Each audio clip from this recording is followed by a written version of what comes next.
All right, these mics are live. Y'all see this? Yes. Oh yeah, we can definitely see what's. Oh, you talking about that blinking that's happening?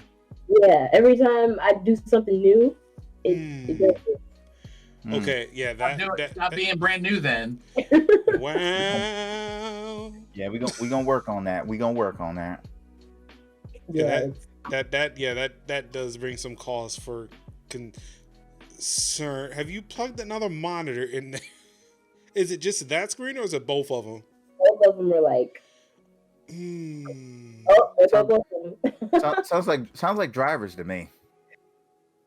I thought I updated everything. Yeah, that's the thing. I could have sworn she did too, but oh Are they boy, on splitter cable? They're on two different ports. They're on two different ports. Mm-hmm. Yeah, that's an issue. I mean, it stops after a while, but still, it's like I have to do that for a second, and then it goes away. Yeah, I think it's done now. Yeah, we'll work on that. Yeah. We'll work on it in post. Yeah. But it can't be Tech Talk Thursday as well. Any Tech Talk issues? Welcome everybody to another episode of Tech Talk Thursdays for February 18th, 2021. Of course, I'm one of your hosts, Marcus Major Lennox Summers. I'm joined this week and every week by it's your boy Kev, coming live from what I am just now discovering is Warrior Falls. Oh yeah, it's Warrior Falls, y'all. Yes, that's where kings have been crowned through ritual combat, and for generations of Wakandan history. And not only the king is Black Panther, but the Black Panther is king. So that's how it works out. Boom. Love it. You love to see it. Just melanin everywhere. Oh my God!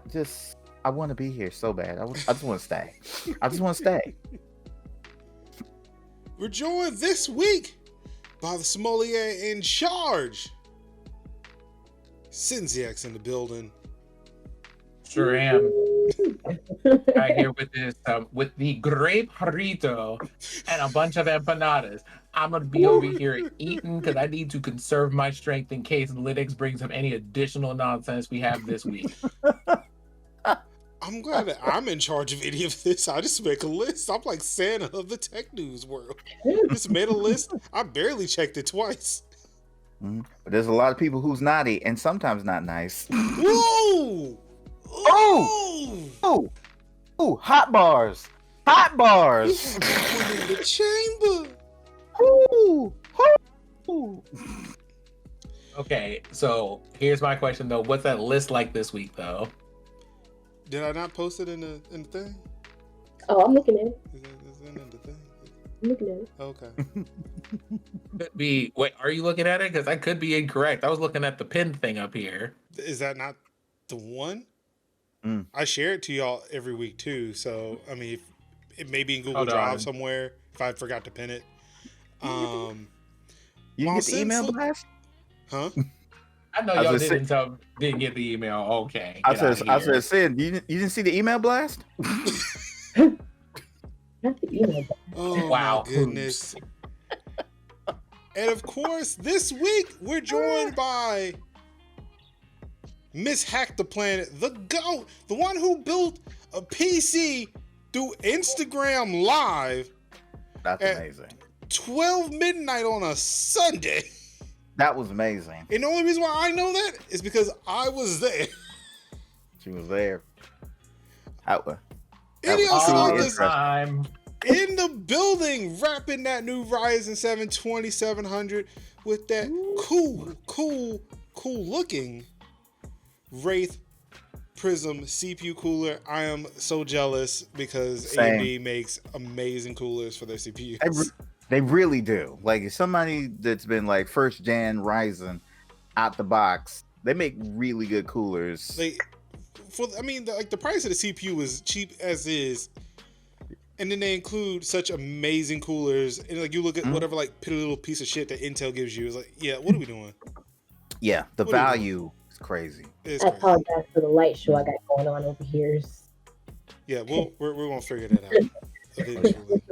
We're gonna get that. We're gonna get it together. It's all good. So, how's everybody's week been so far? Well, I got to see one of my friends that I haven't seen since October. Ooh. So I'm gonna be happy about that. Whew. Trying to have a birthday in the middle of a Panera Bread. Woo. Well, Hey, I mean, in spite of this whole panic at the disco, I am glad that you have survived yet another, because I'm pretty sure, Yes. listen, between stress and trauma, they have done their damnedest, but listen, the Lord said you will not prosper. Not trying to take out my children today. So, happy birthday, Kev.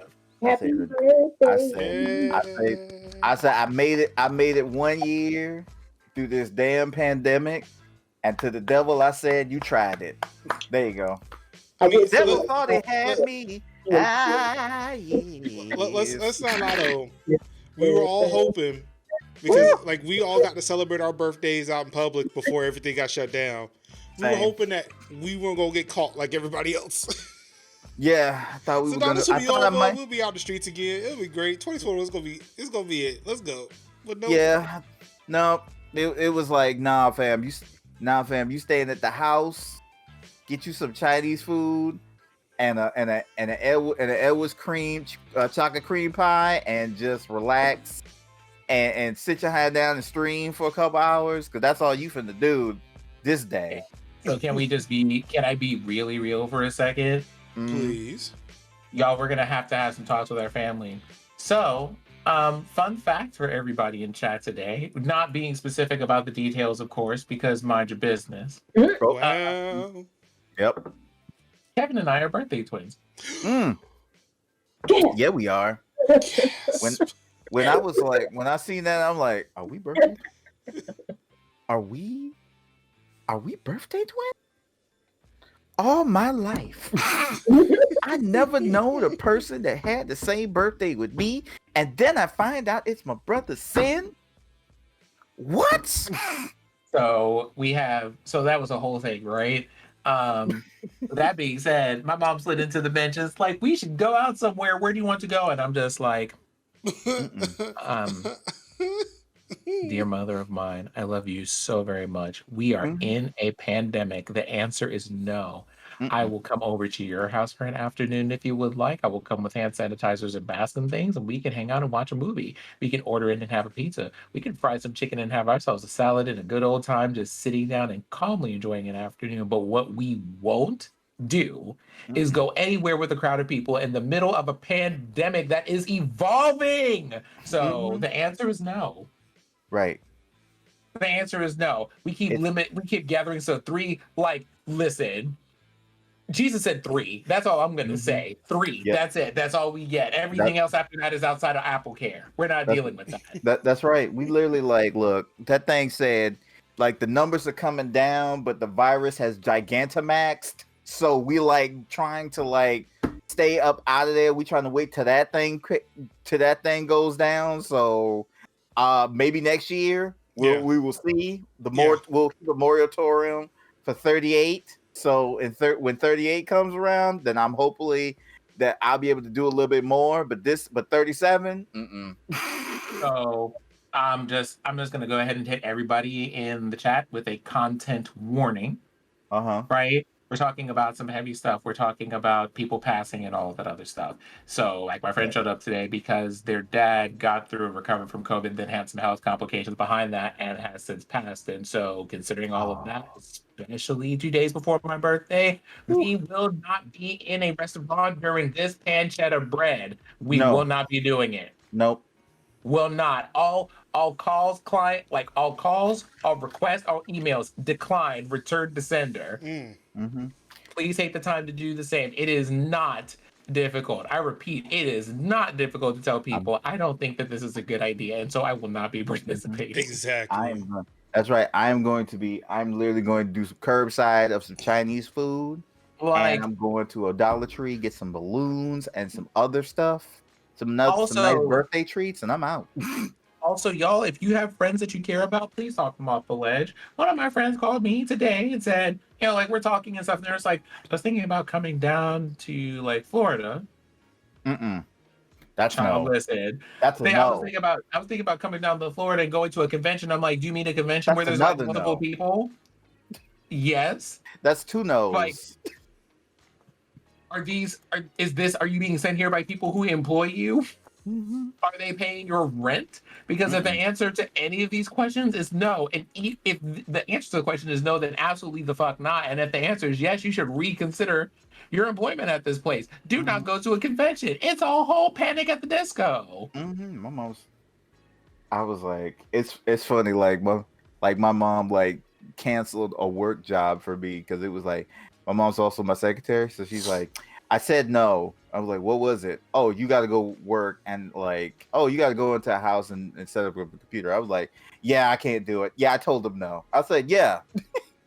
I'm like, I'm not there yet. I ain't there. I ain't comfortable with it trying to wear masks and stuff. No. I'm just getting to the point now where I'm able to go into Dollar Tree with a mask on. Well, no. Yeah. No, I'm not going to nobody's house. I used to go to the grocery store every week. I now go every 2 weeks. Like, we're trying. I'm trying my hardest to, like, y'all gonna have to either pass, like, a DEFCON 1 level security check for pandemic readiness, or you're just not going to see me. Right. There you go. That's the way I see it. You better hit me with a Zoom link and keep it moving. We don't. Hey. Aside from that, I've also spent a lot of this week reading. Yeah, I'm trying to do that too. Yeah, I got a. It's a book on. It's a book on community building. So that's what we're doing this week. I'm doing like reading to be better at doing things for my day job. So that's what we're working on. I finally caught up on like 3 days of reading. This was day number 4, but day number 4 reading didn't happen. So we're gonna see if we can catch up on that a little bit later tomorrow. I've noticed the lack of stories. Oh, really? Did you just? Oh. You only got the stories that you got because I had to catch up on 3 chapters in one day, and it was a slog. Like, listen, don't attack me. Also, follow me, Cynthia, on Instagram. I mean, to be fair, like, ask me when the last time I actually read a book was. Probably instruction manual for your drone. Shut up! Nobody was supposed to know. What? That was supposed to be a whole reveal. Then spilt the drone tea. Oops. There's no drone here. What are you talking about? And no, I didn't read that either. But no, I do have I have Mega Ran's book, Dream Master, on the way.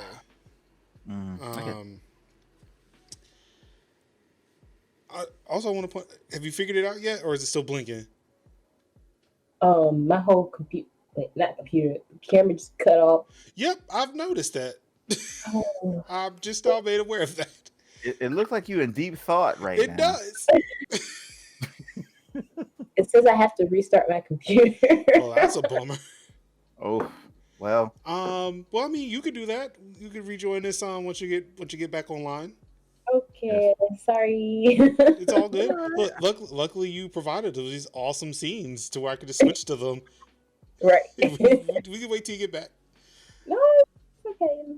No, I'm just saying. Like, oh, sorry, not wait. We can trade. We can try to get some stuff going until you get back. It's no big deal. You're cool. But yes, as Sin said, I did get a drone. I got a drone for my birthday. It's here, and I'm currently working on some stuff. Kind of reminiscing on the year that wasn't a drone. And actually doing a proper unboxing of that drone. So that should hit soon. It's done. It's uploaded, but I'm kind of playing that. Hey, remember this drone and all this awesome footage I shot? Hey, I'm gonna make more of it because I got a new one. Excuse me. I put a teaser up for that video earlier today, so I think I feel like I'm getting better at making YouTube videos. I still could be better, but the effort and the work that I'm putting into it feels great. I like where I'm going with that, and hopefully I can kind of continue on, kind of expand upon it and stuff like that. So we'll see. I mean, a tech talk question. I'm sorry. I want to ask a tech talk question. Yes, please. All right. So, Linux of the 4K resolution. I have a question for you. What would you suggest to all of our audience and friends out there, or to people like myself and Kevin for that matter, about when it is a good time to invest in upgrading the streaming tech that you use? For me, that's because, for example, when is like the C920 to be left behind as you pursue that there Sony A whatever it is? Honestly, I feel like it's difficult. There are definitely a lot of partner streamers who are getting probably tons of viewers who still using the C920, probably even the Logitech Brio. They are. Mm-hmm.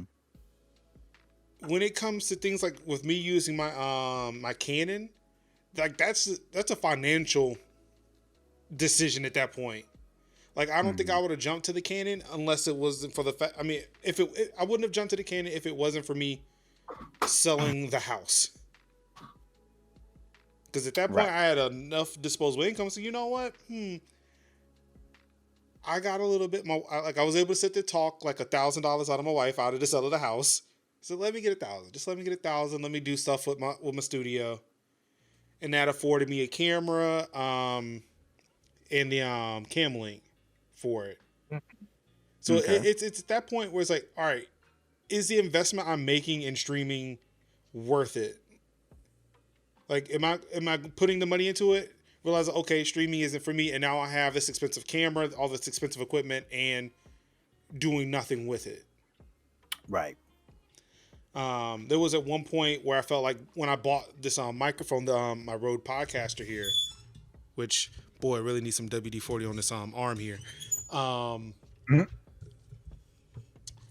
I had bought this microphone maybe 2 days after I decided, or 2 days before I decided to stop streaming because I was about to move.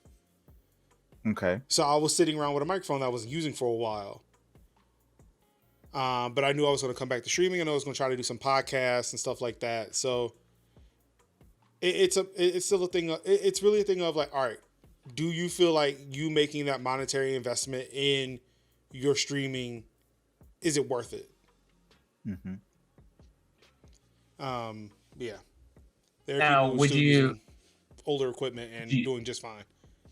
Do you have a point that you feel exists where it's kind of like, all right, I think I do this enough, or I do enough of a certain type of thing that quality upgrade, let's say, would be a good one to make?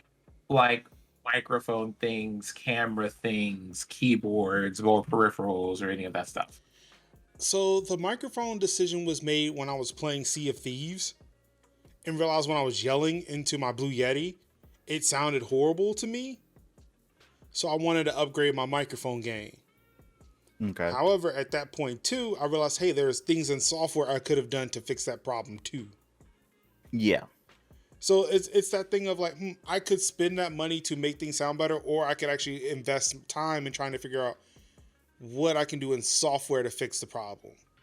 Basically, like what's like making sure you're getting the best out of the stuff that you have, right? Right. But because I asked that question a lot. So, for example, I invested in like getting 2 of these clamps to stick lights onto, but that's because I got tired of like putting things on tripods and the tripods taking up 3/4 of my desk. So I'm like, all right, I'm gonna either fight these tripods or I'm gonna have to get new stuff. It was also like y'all looking at me like, what do you mean you only have one monitor? How are you like functioning as a human being in the year Beyonce 2020 with one monitor? Yeah. Why don't you love yourself? Oh, I had to that's just kind a computer, of like, that's a computer thing for me. That has nothing to do with streaming. Like, no, I couldn't do basic computer things without two monitors yeah. unless Well, I I mean, was on a probably- laptop and I was Yeah, just not at a desk. Yeah, streaming is like meh. It's like productivity wise, like yeah. More often than not, because I usually have like stuff going on this screen, stuff going on this one. If I had a third, then I have other stuff on that one. So it's really like productivity wise, and just so happens, oh, this can translate well to streaming. All right, I'll do that. It's really weird That's when people That's the thing for me right now too. Like I spend a lot of time on webinars, just like in general, as part of my day job, which because of the way that it works out, feels a lot like streaming in general. Yeah. Mm-hmm. And it's kind of like, I guess at that point, if for nothing else than my day job, the investment would almost be worth making. But it's also like the way that I feel about work. Sometimes it'll be like, y'all can get this low quality C920 and be done with it unless you want to buy me something else. I mean, to be fair, so like I use the Brio that I used to use for streaming for work now. My wife has my C920. I used to use for streaming. Oh, I was like, wait, no, I hear me now. Man, that sexy voice there. But no, I mean, even for me too. Like, if we look at the camera, it's a thing. It's also a thing of like, you dress for the job you want as opposed to the job you have. And then I see people who have these nice crisp videos. And I think, well, I cannot get that with that C920. I can't get that with the Brio. What are these? Oh, they're using DSLRs, mirrorless cameras. How do you do that? Like, I bought $1,200 later. I'm sorry, how many dollars? You're just like at $1,200 later. Oh no, well, six. We'll say six. Well, $600 later, yeah, you get there. Well, no. I'll say it's less than 1,000. Let's just put it like that. It's less than 1,000. There are things that I've done personally that, could have been done better. Also, because of, the personal pan pizza, things are just that much more expensive, harder to ascertain or obtain. I don't know. Big words confuse me. All right, Uncle's back. Uncle's back.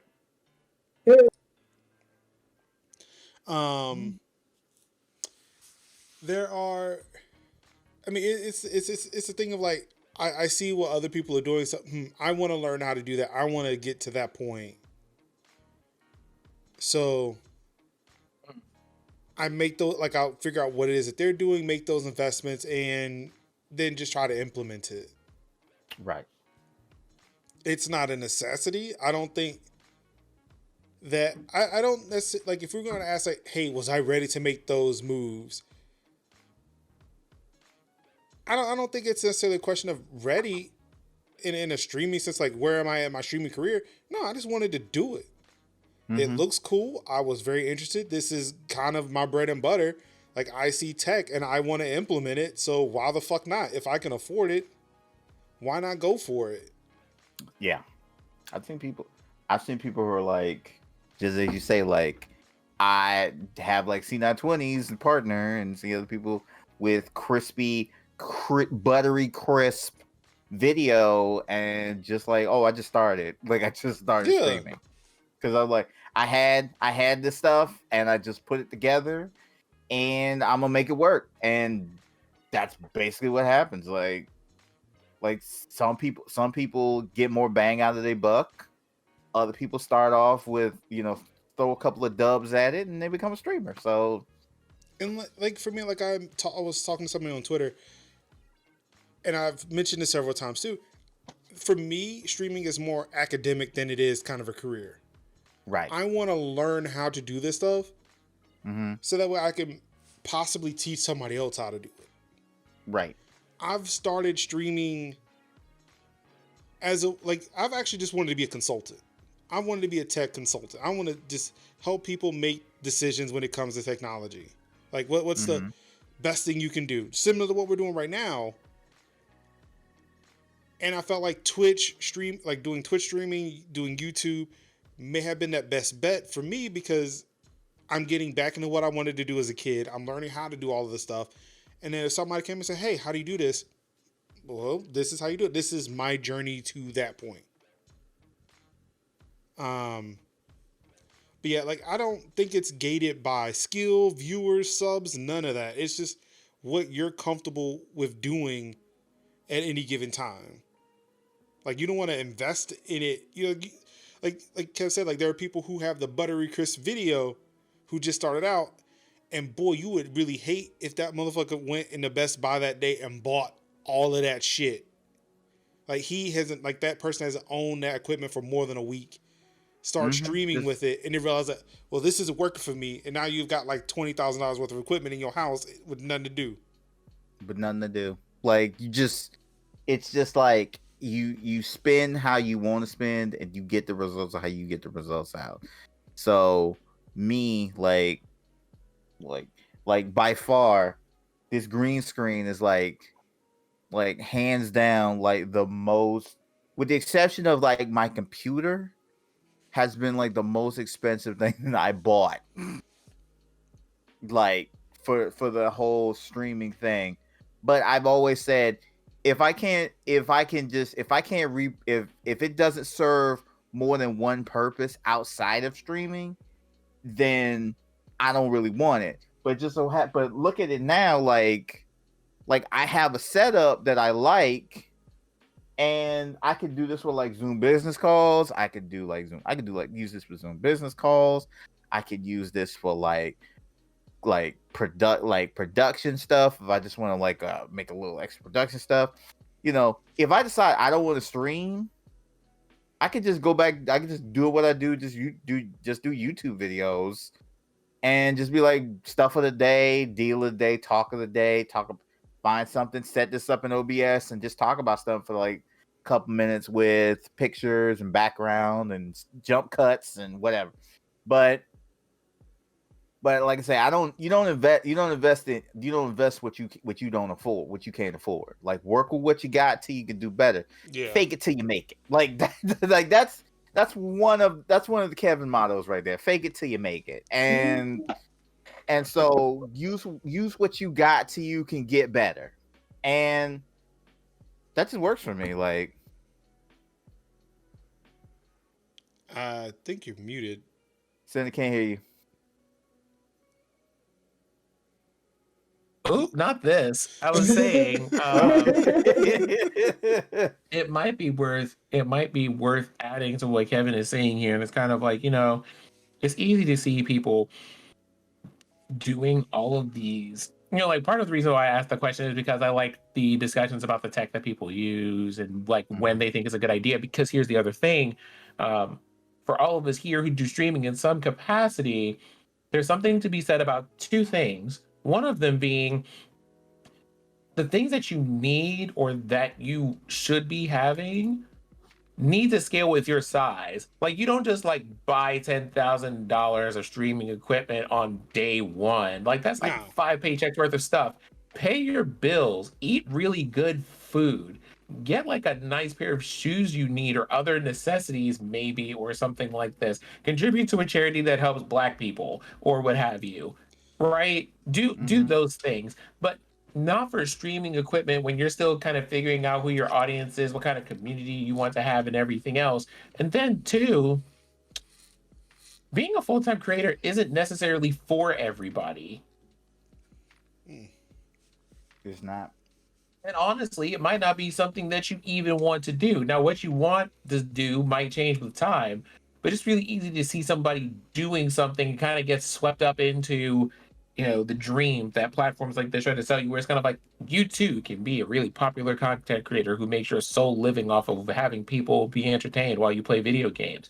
But the truth of the matter is, even if it's something that you could do, it might not even be what you want. Like that stuff takes time. Promoting yourself takes time. You have to edit videos, clips, commission people to do all this other stuff. And at the end of the day, for some people, their whole thing and contentment might just be, I just want to turn on the cameras and play game and vibe with the 5 or 15 or 20 of y'all who come through. I'm not trying to be in chat with like 10,000 people in it while I'm trying to play Fortnite. That's fucking stressful and it's anxiety I don't want.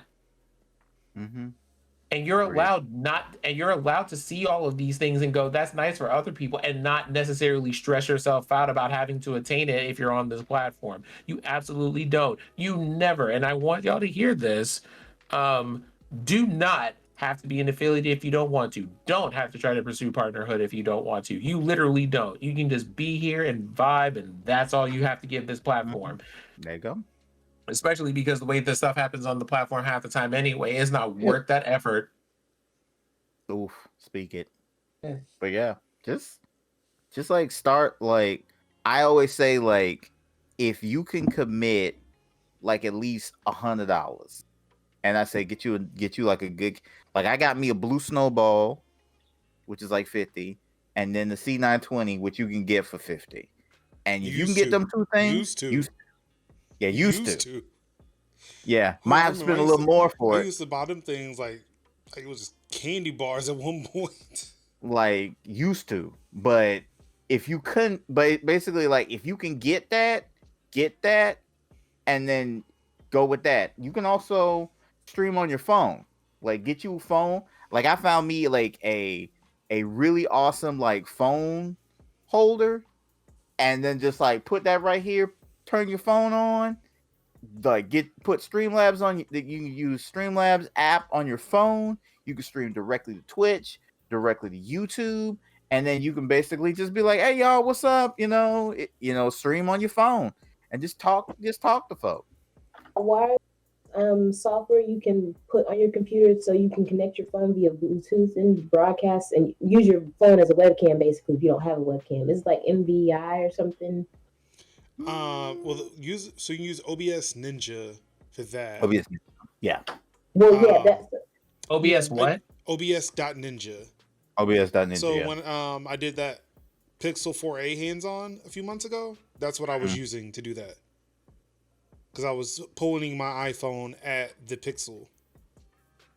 And Anka, I think your mic may be set to not your Yeti in Discord, so. Oh, no. It's not. Wait. It's not. How about now? There we go. Okay. Yeah. So you were leaning back. You were leaning back, and it sounded so muffled, like it was so far away. It's like, she's sitting right next to that Yeti. What's going on here? I got you. Yeah. I got you. But yeah, my dad was saying I could use my phone. Well, not using OBS Ninja, but there's I don't know what it's called, but it's some soft. Yeah, NDI. There we go. NDI. So that's actually what we use for the show, and that's why I have all of y'all on Skype, because I'm using the NDI plugins from Skype to put into OBS. Oh. Eventually, I'll be confident enough to just use Skype and not have to use Discord, but I still do not trust Skype's audio codecs. Yeah. Yeah. I don't know if I ever peek told y'all. behind the curtain here. Right. Hey, sometimes it's like that. But when I first started streaming, I didn't have like I didn't have everything I needed, right? I had a MacBook. I had a 2012 MacBook. And I want PS2. to know how you managed to do that on a 2012 MacBook. Listen, I don't know. I was running OBS on there. I made it work. I was struggling on the 2015. Whew. And I have not tried it on my 2019. Trust me, I have no idea how I was doing this. But when I tell you, I couldn't afford an Elgato back then to stream my PS2 footage. So I was using that 2005 camera I had plugged up a few minutes ago and pointing it at my 32-inch TV screen to put Jack 2 onto Twitch. But you know what? I still made it to affiliate while that was going on. So I tell you what. Yeah, see, that's what I'm talking about. The old days when it was like you didn't have like brothers was streaming with like making like fail compilations and like highlight reels with Bandicam and like Bandicam, and like I remember I was using this thing called Plays. What was it? Plays.tv to record like my whole like Let's Plays and putting them on and like all my whole content was like PC because I didn't have nothing close to a capture card. So I didn't have a Game Capture HD back in the day. And I remember brothers was like, had they PS3s connected to it. The rich homies had like the PS3 connected to the first Elgato like Game Capture HD. The brothers was so the brothers like Lupo and Shroud. The brothers was they were the starters of it. And me, I'm just like, all right, plays and hope for the best. And when OBS came out, I was like, okay. Yeah, okay. For me in pre-PC streaming, I was streaming straight from the consoles. Yeah. But capturing, I have a Hauppauge capture device. Mm-hmm. So I actually was able to capture the footage. I couldn't stream it because the laptop I had was not powerful enough to do it. But I was capturing that footage in that super crisp, like very high bitrate, 1080p 60.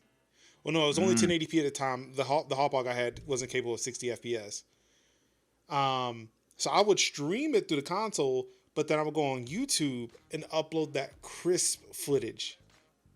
Yeah, y'all come for the 2500 to 30 to 3000 kilobits per second. Come to the YouTube and get that 20,000 kilobit per second replay. And see, at that point, when I was doing that, that's when I kind of became obsessed with quality. Right. And always wanted to push things to the limit. And that's why I've always been railing against Twitch to not allow people to, like, if I'm paying for Twitch Turbo, let me get transcoding. Mm-hmm. Because I shouldn't be punished for not being able to have a high quality stream, and my viewers shouldn't be punished because their internet isn't high enough, or their bandwidth isn't high enough to see it. Right.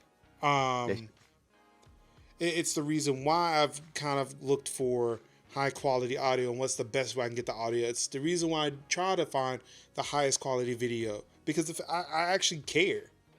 Right. You want your quality. You want your quality to mean something, to reflect. So it's like it makes sense. But I mean, it's still a thing you gotta work to get there. It's not like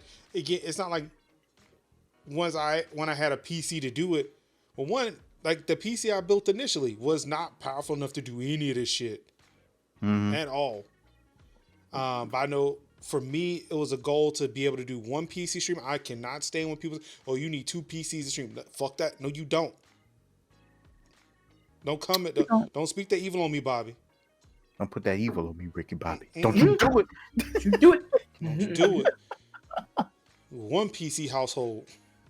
Yeah. I ain't got time for these bills.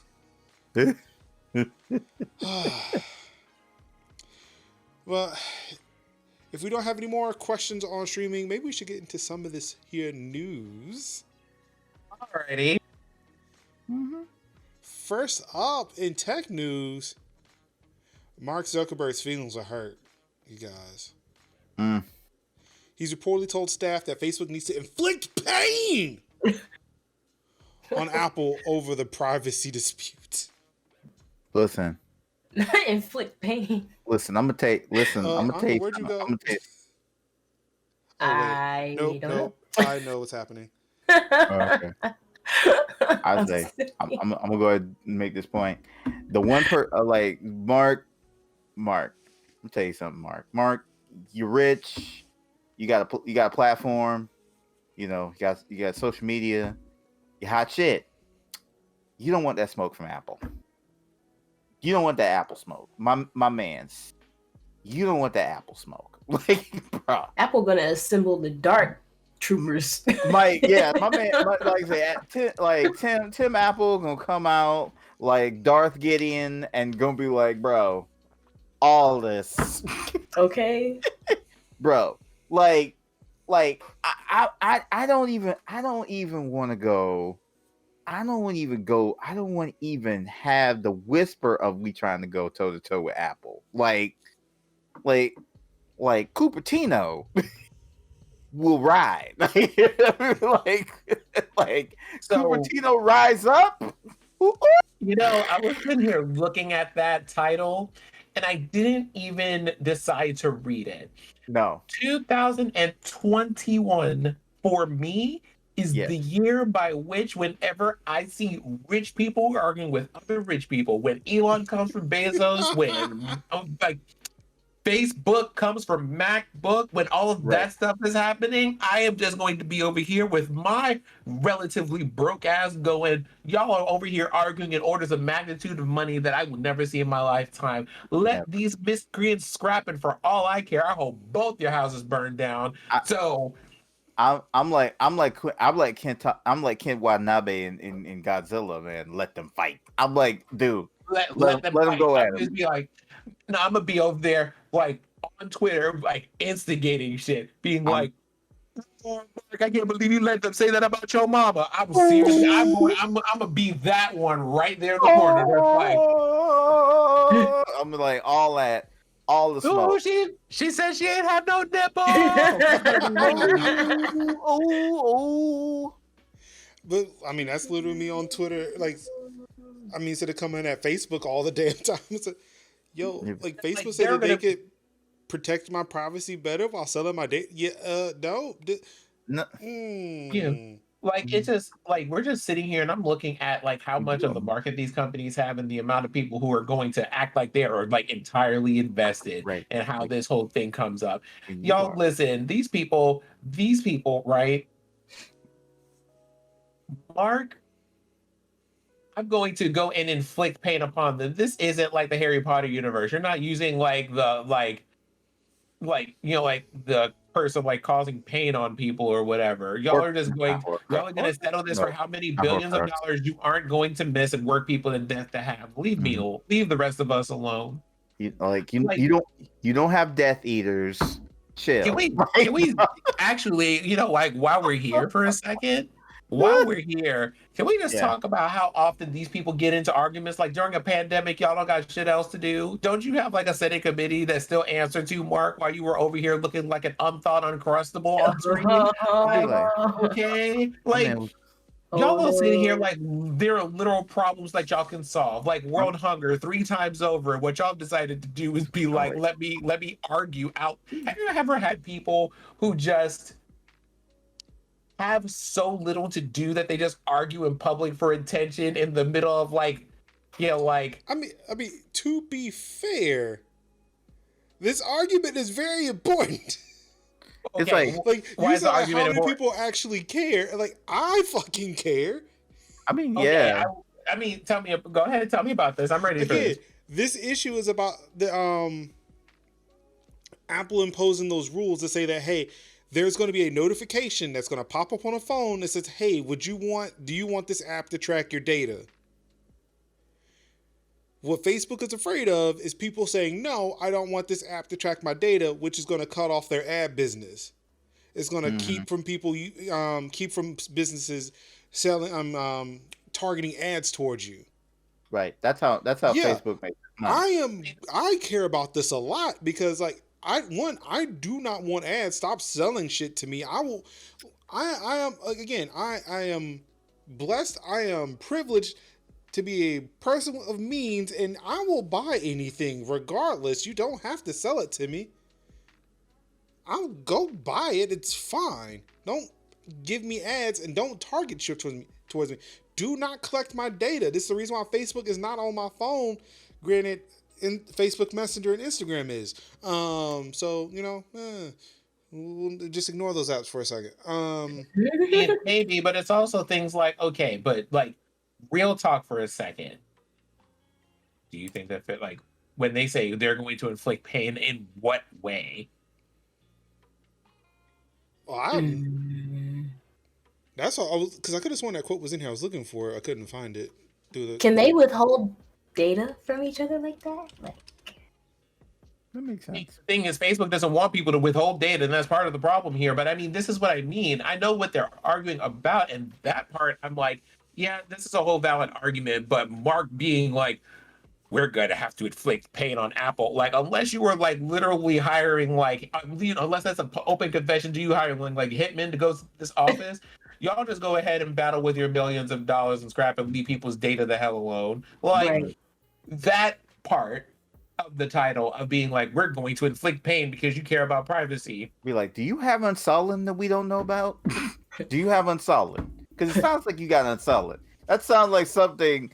That sounds like somebody from like the Free Cities would have. Like, bro, like we will unleash pain. I'm like, bro, are you Pentos? Mark's first. That we're going for. Like, where are you right now? What was it? It's just like Sosa, Pippa, and all this other stuff that they've been trying to like push back and forth on this whole thing forever.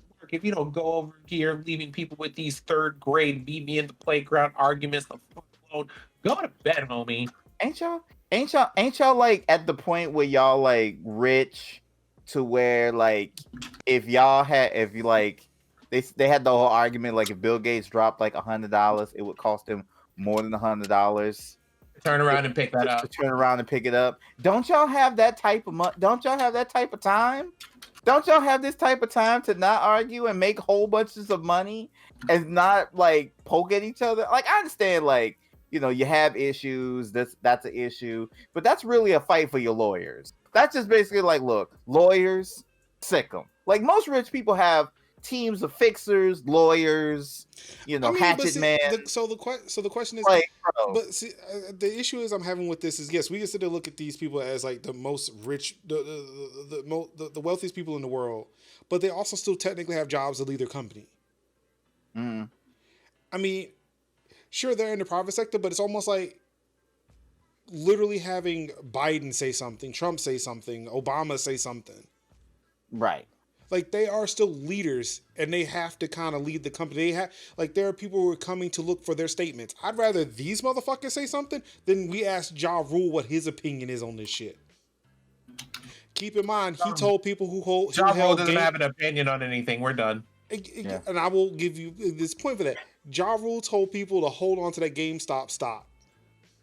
Mm-hmm. Most of those people lost a shit ton of money because they listened to Ja Rule. So, again, it's a thing of like, we can look at these two individuals, we can look at these two men and say, yes, they have shit tons of money, but they also are employees of these companies. They also represent these companies, and what they're saying does matter. Like, we can sit there and say that, yeah, they can have tickle fights with their billions of dollars all the fuck they want. Mm-hmm. But honestly, like, people are going to ask these men, because of the fact that they are the leaders of these companies, hey, what do you think about this? What is actually going on behind these doors? Because of the fact that Facebook and Apple as companies have had differing ideologies about how user data is being used. Yes, it's the question of, I see this becoming more of a concern if it makes it back to like any kind of like federal legal circuit, if it ends up in like the Supreme Court somehow, if it ends up on like the Senate hearing for any of these things, right? When they start asking about these things. That's one thing. But, and I mean, maybe the title and some of the article content is burying the lead a bit here. It just sounds like I'm mad at Apple because they said a thing and not like the real thing of, yo, there are some real conversations happening about what the future of privacy is going to be, and these two companies wield the most influence on what those policies in the future might be. Right. I mean, it's one of those things like, if that's the case, then say so, rather than being like, Mark got mad and said, we're going to go like square up with Apple, because whomst are y'all? I mean, it's equivalent of Steve Jobs saying they were going to go thermonuclear on Android. Steve, if you don't take your like 27th turtleneck and go home. Like, I can't be the only one who remembers that statement. I'm like, that was back when I was deep in Android camp. Said, man, I'll like fucking bring it on, Steve. What's good?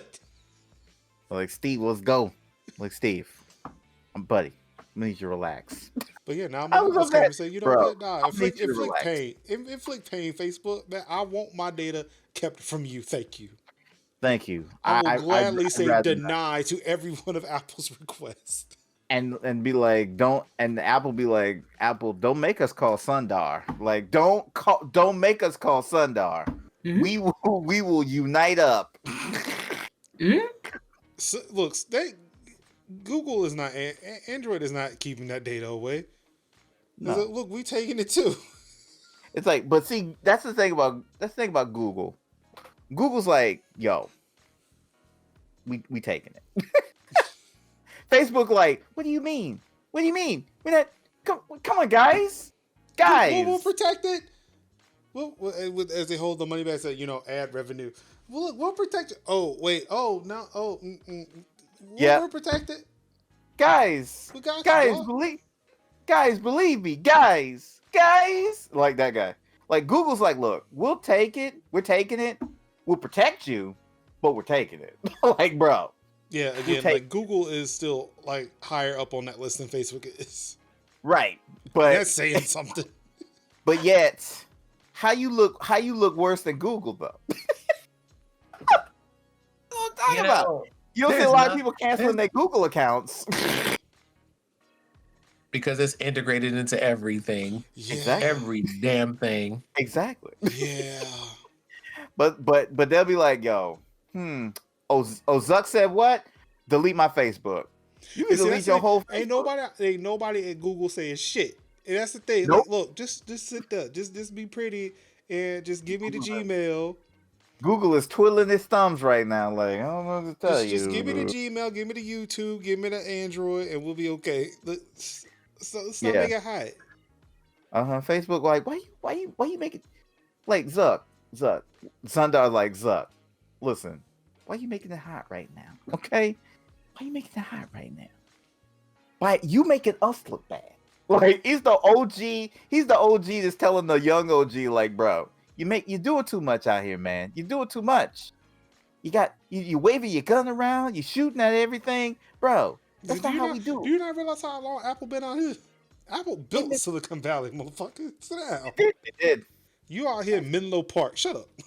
I just got out of jail. I ain't going back. Well, actually, I found out that Hewlett Packard did, but you know what? Look, this is not the first thing Apple copied. Shut up. Yeah, but Apple just made it sexy. Yeah. That's what it was. Like IBM and Hewlett Packard, they made it. Let's not forget Xerox. Yeah, Xerox. Yeah, let's not forget Xerox. They made it. They were like the Randolph Mortimer money. You know, they were like the Dukes. They were there. Oh boy. And boy, tech news. Hey, remember those NZXT cases that we've been talking about a couple of times that have been catching on fire? They finally issued a recall for those. 32,000 H1N1 PC I'm just kidding. H1N1s? Whoa. The pandemic PC. Yes, like if the pandemic was a PC. Right. NZXT said a recall was in the works during its latest blog post, which addressed outstanding concerns over the stopgap nylon screw fix the NZXT was rolling out at the time. That's still the solution today, as NZXT says it's working on a more permanent fix, but at least a proper product recall has been put in place to prevent further damage. Imagine sitting there playing a game and poof. Yeah, so I finally watched a video on what caused that issue, and it's really dumb.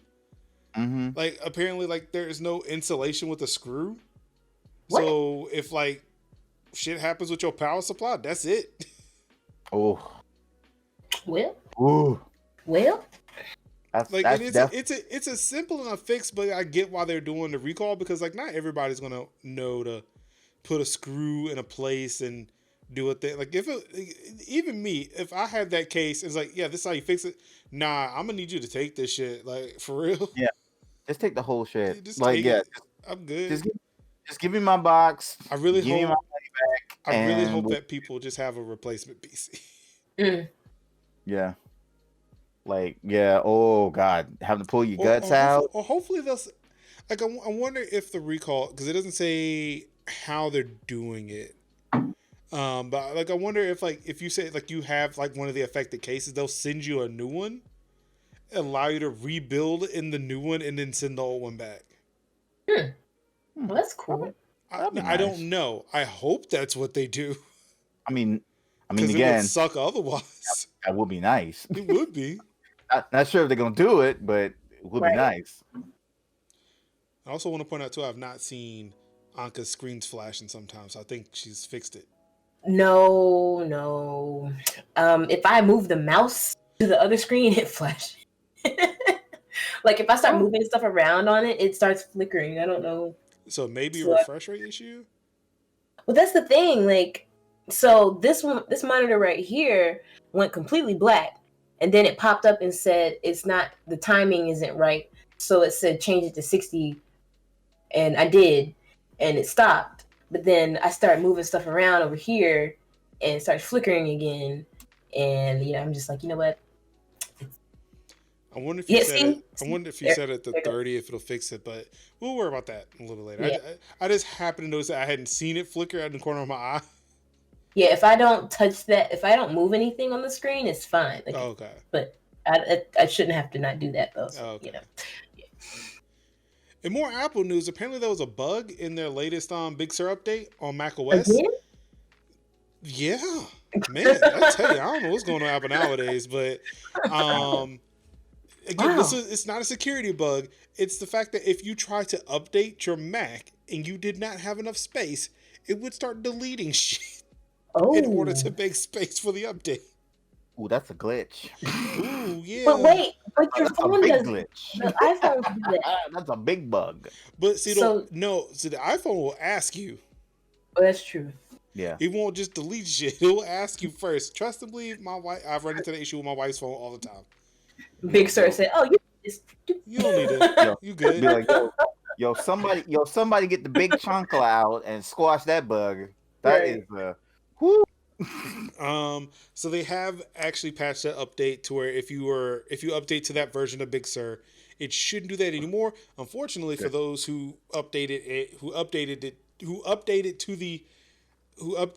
that update, jeez, get the fucking words out. Before they fix that bug, you just asked out of data. Hope you backed up.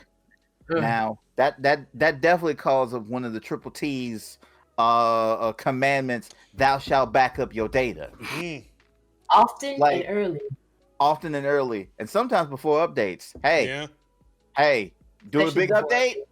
Might want to make sure all your good pictures are not on that computer when you do that. I'm just saying, all your mementos, all your favorite videos and clips and whatever else, important documents. Make sure that is not on the computer when you back up, because when you update, because shit gets real out here in this tech world. I'm just trying to tell y'all, save your life. Surprise. Mm-hmm. Yep. And even more Apple news. First Apple silicon optimized malware has been discovered in the wild. Not in the wild. In the wild. That didn't take long. It did not. A wild malware. That did not take long. It did not. It did not. Ooh. I mean, I guess because people are home now, so the pandemic, like people were home and be like, they saw the Apple Silicon, they were like, time to get to work. Got nothing else better to do. Let's go. I feel like this is referring back to the other week when we were talking about Apple products do get viruses. Yes, they do. And now they're very specific. It's like you can catch it in Rosetta, or you can catch it in native silicon. Don't matter now. We got you, dog. To do a quick reiterate of that, we were basically saying like, hey, just because Apple doesn't have a large install base, that doesn't mean people don't because that means people don't make a lot of viruses for it because it doesn't have a large install base. If you're making a virus, you want that virus to be able to infect a lot of computers a lot of quickly. And if you have a large install base, you can infect a lot of computers, especially if you're a Windows-based virus, you can infect a lot of computers. And sometimes older computers that doesn't have the best support. I'm looking at you, XP. I'm looking at you, Vista. I'm looking at you, Windows 7. Like, bro. Some municipalities are still running on Windows 7 PCs. And that might be good for viruses and ransomware. I'm just saying. So when people say, these apples are becoming very viable, hey, Let me make a virus for that. Let's go. So to reiterate, hey, just because you got a Mac, that don't mean you can't get hacked. I'm just saying. Put that on a Again, shirt. hot bars. That man spit. Speaking of malware. Yep. Speaking of malware, 12 years. my tried and true anti-malware protection, Windows Defender, because it's already installed on my PC and it's free. Oh yeah. Apparently had a vulnerability that was in there for 12 years. Ooh. 12 years. Wait, how many? 12? 12 you say? 12. Bro. Fortunately, nobody noticed it was there. So I'm okay. This kind of reminds you of. This kind of reminds you of like one of those like Easter eggs in the game that nobody finds until like somebody like gets into like the metadata. Like they farm the metadata and they're like, oh, there's a whole level in here we didn't realize was there, and then we went to that place at this time, and then we found that Easter egg, and it's like, oh, okay. And we didn't know this exists for 12 years. This is what happened. And I'm like, and I know some hackers probably like, damn. Gosh darn. We should have looked harder. You guys, we had 12 years. We had 12. You had 12 years, and none of you couldn't find this. See, apparently, a Windows Defender driver was exposed and fixed over the this past week. According to Wire, the role of the driver in question is essentially to remove malicious files or replace them with a placeholder file, albeit an invalidated file, which could potentially have become a target for hackers. According to Sentinel-1 senior security researcher, the software bug allows privilege escalation, providing administrative privileges to attackers that might attach malware to the temporary driver. Mm-hmm. This could have easily resulted in hackers gaining control of your machine and has put hundreds of thousands of users at risk due to software coming pre-installed on Windows devices. Yup. Yep.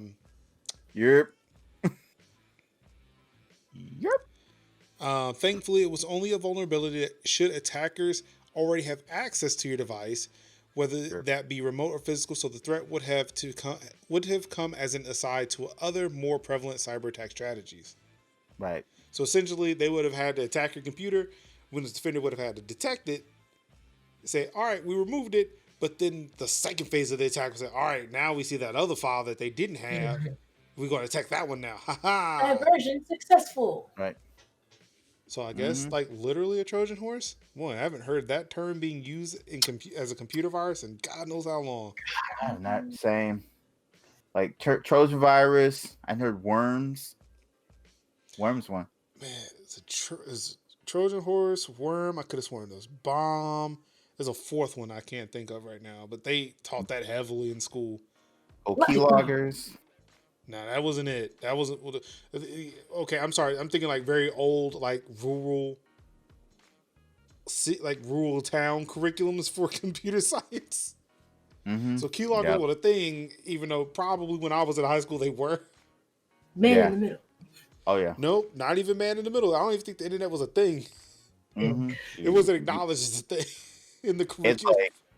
It was like if you wanted to be real specific, like I remember having to like check the backs of library PCs to see if there were any like, because the whole like PS2, PS/2, the keyboard mouse ports. Yeah, the keyboard and mouse ports, and I would have to go back there and check to see if there was like a dongle split between them, and that was the keylogger.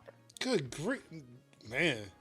And that was like, I don't know about y'all still shit in my high school.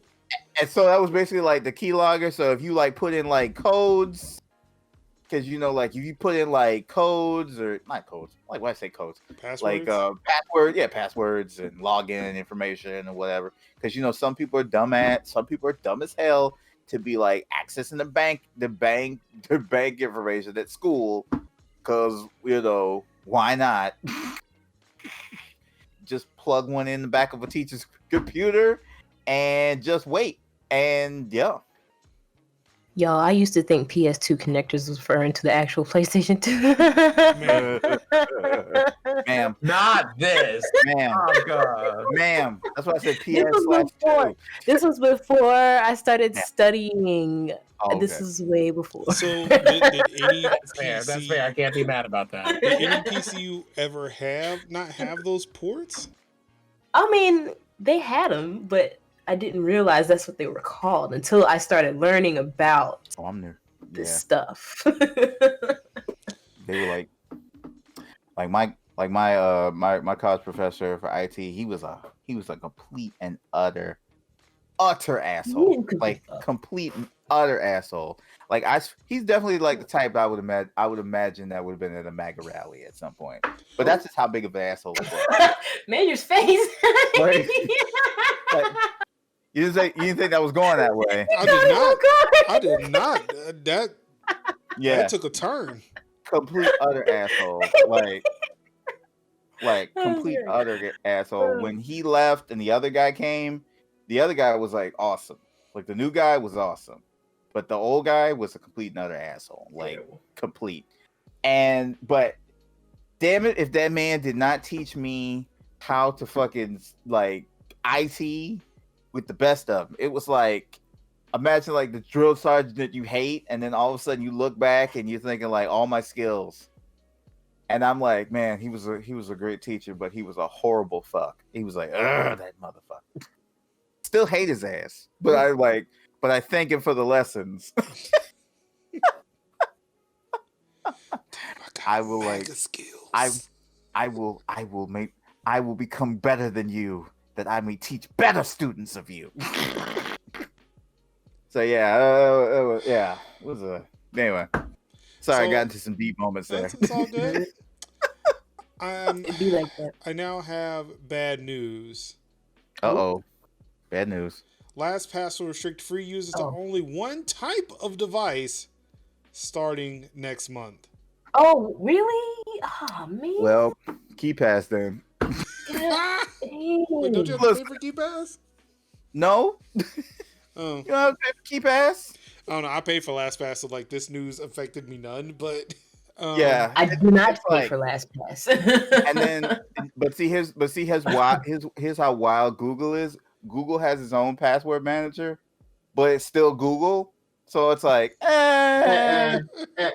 So I'm like, I'm gonna use you at my own risk, but still, like, I mean, this like iCloud has a password manager too, and they just released it for Windows. Yeah, which seemed very coincidental. Right. You know, this is kind of making me a little nervous. Yeah.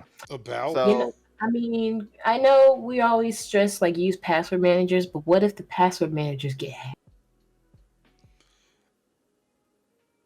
I mean, if y'all want to get my Kickstarters for tabletop game messages, and you want to see like the amount of things that I get emails, hey, I would like fonts, or if you would like to pay my electricity bill, if you would like to pay my internet bill, if you want to do any of those things and you want access to my email to do them, then by all means. But I mean, you could just cash at me since we're out here. You can hit me with Venmo real quick. It's on my profile.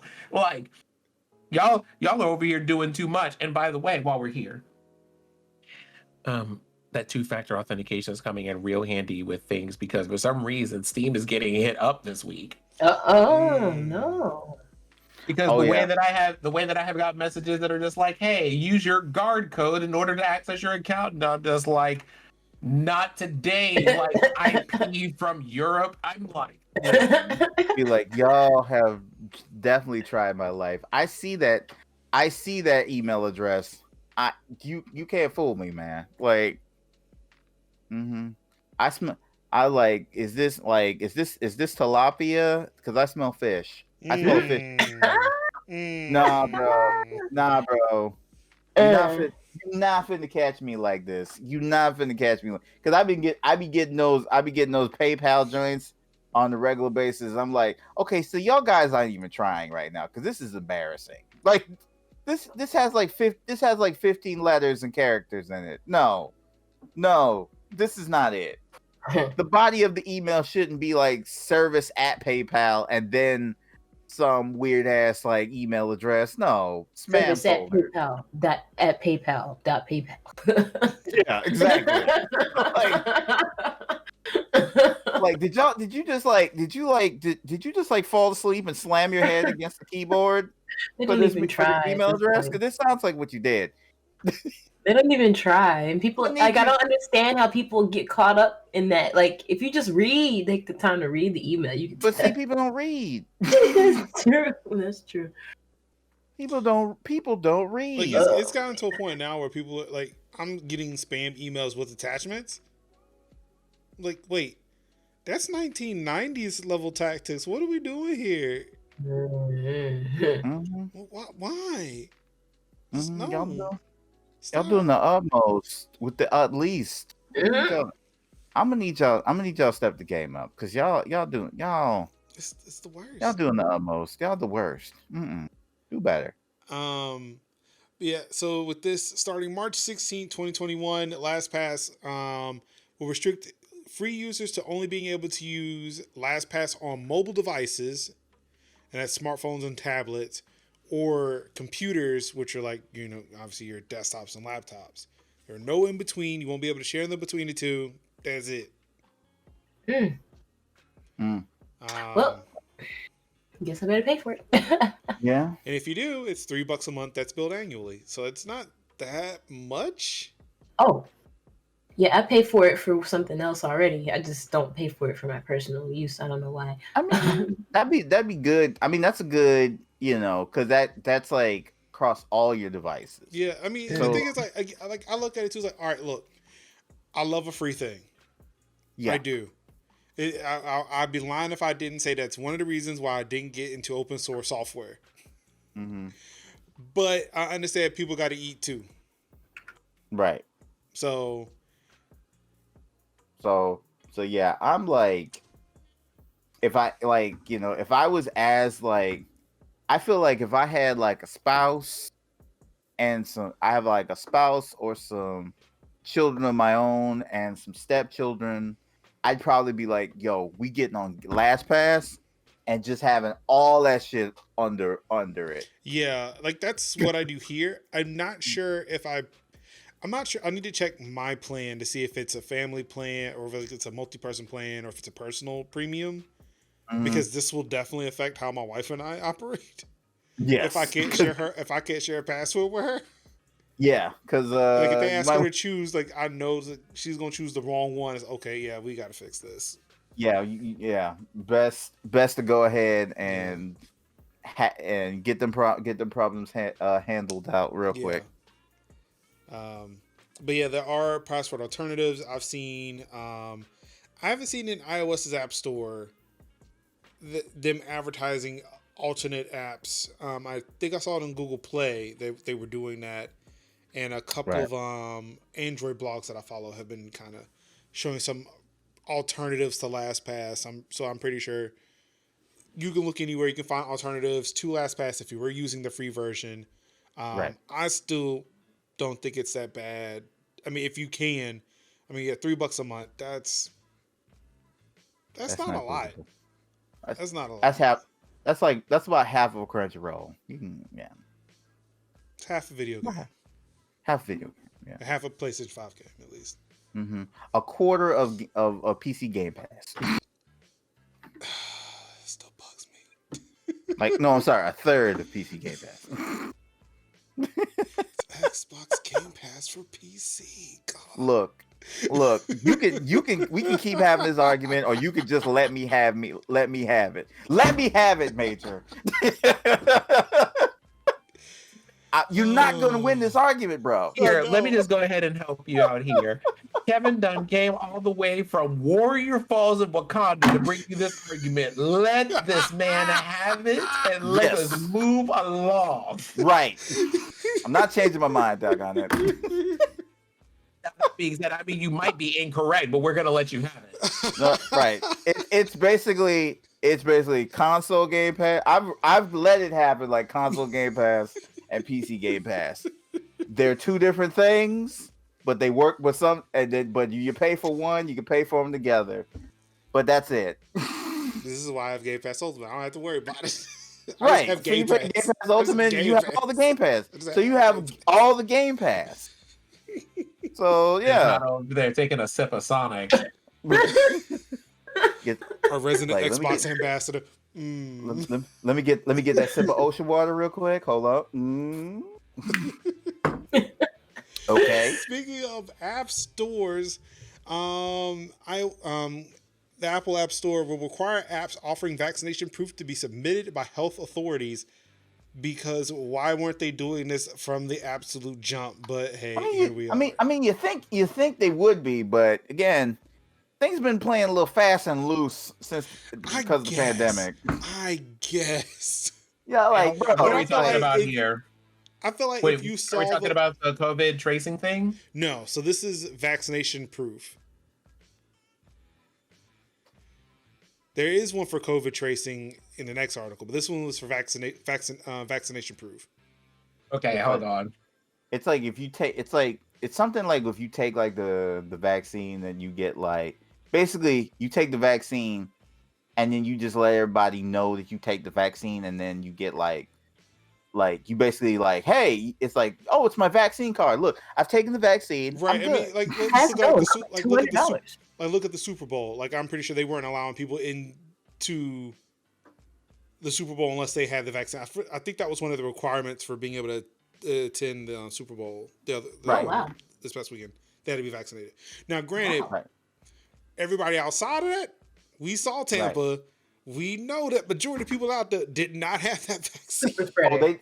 Trust me. Super spreader. Yes, it was still a super spreader event. Vaccine or no. They didn't need to go. They didn't need to go into the stadium to have a good time. They said we can just ball out and not be vaccinated because Florida. Mans was out here swinging. They was out here swinging off the tree. You know what? No, we're good. Wrap it up. Wrap up the podcast. I'm done. That's why me and Major was having this conversation about. Do you remember do you remember Philadelphia? When Philadelphia won the Super Bowl and the level of craziness that happened. I mean, but that in Philadelphia on a non-pandemic. You do realize I live in the triangle of North Carolina. We have both Duke and UNC.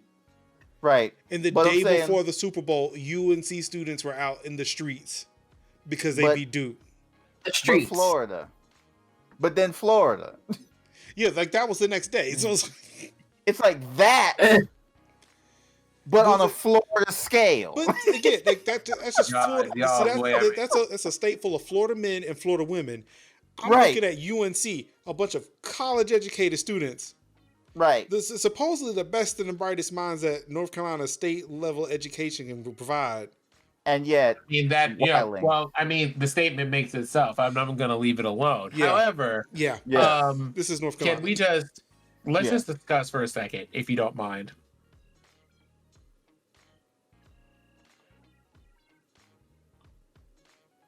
My God, like what year are we in? Can someone please give me a reminder? What year is this? I believe it's the year 2021. 2021. The year the weekend got lost in a maze on the stage. February 18th, 2021. Thank you, Issa. Thank you, Issa. Here's the question that I have. When we are in 2021, when we already have multiple platforms having to add provisos for misinformation, when we have had multiple Senate and congressional hearings because of misinformation, when we have literally nearly lost the whole of democracy that the country is only barely clinging to claim as far as a governmental structure. And that was 6 days in. Due to due to misinformation, after people being gaslit by misinformation, after the multiple campaigns mounted up against making sure that we don't provide misinformation about things. In a global panini, panopticon, and pandemic, you had the nerve to put out an application that everyone could use and not have them verify the fucking information they put in there. Whence, where, for what reason did you make an application that says I've been vaccinated without asking for credentials? Why would you do this? For real. I'm gonna For need in Suits and Otsbotkins. Exactly. I'm going to need tech companies to do literally anything to be fucking accountable for stuff. I don't get it, except for, of course, tech companies, by and large, once again, because the people who make the laws and the policies about what they do, have to do, and not do, don't know anything about the technology or how it works, and that makes it infinitely difficult to regulate. That part I get, but you would think there would be some shred of moral fiber to be like, if we're going to be talking about people being vaccinated in a global panic at the disco, that people would have to verify something. Because I'm like, if I put my password wrong in this phone, it won't unlock. Y'all won't let me use things without having an email address, but you put in the thing that lets you try to quote unquote track people who do or do not have or carrying a deadly pandemic into groupings of people, and didn't just go, let's just make sure we add a check. Nah, that wasn't necessary. You know something? One, I bet why people made it, and two, throw yourselves in the trash. Throw yourselves away. I would totally just do that, but my recycling bin is coming. Throw yourself away. Throw it without it spilling. They obviously, because I don't want to reuse any of the material straight into a wood chipper, a fire, a tar pit, any of that. Just throw yourselves away. It's been made clearly obvious that they don't care what's going on in this whole Pilates class. So it's fine. It's totally fine. I like that. Add that to the list. It's the irresponsibility during this pinwheel for me. I just the irresponsible. Y'all, okay, allow me to say that during this podcast, it wasn't even a minute ago that we were worried about these same companies who allow people to publish stuff to their store that don't have those minimum verifications are also the people who shape policies on what our ability to have any kind of privacy in the applications we use look like. It's fucking gross. I'm tired of y'all being so wildly irresponsible. Stop putting out half a features that people don't ask, and for fuck's sake, at least one, do like the bare minimum of things. It's too hard to do the easiest thing, though. We know that, unfortunately. Mind you, just as Major said, and I would remind everybody, y'all didn't see the stadium for the Super Bowl empty. So they let these people who didn't verify anything walk up into a whole thing and then go back home. And I'm going to say, I feel some kind of way about people just gathering up without any kind of check or verification or anything like this in this whole plesiosaurus. Like, I'm over it. I was just really surprised they even let that happen, honestly. This vaccine is great and all that, but that don't mean everything's fine. True. Pandemic's not over because you're over it. Like they told you this already. So Summer Jam. That needs to be a song. That needs to be a song. That is a song.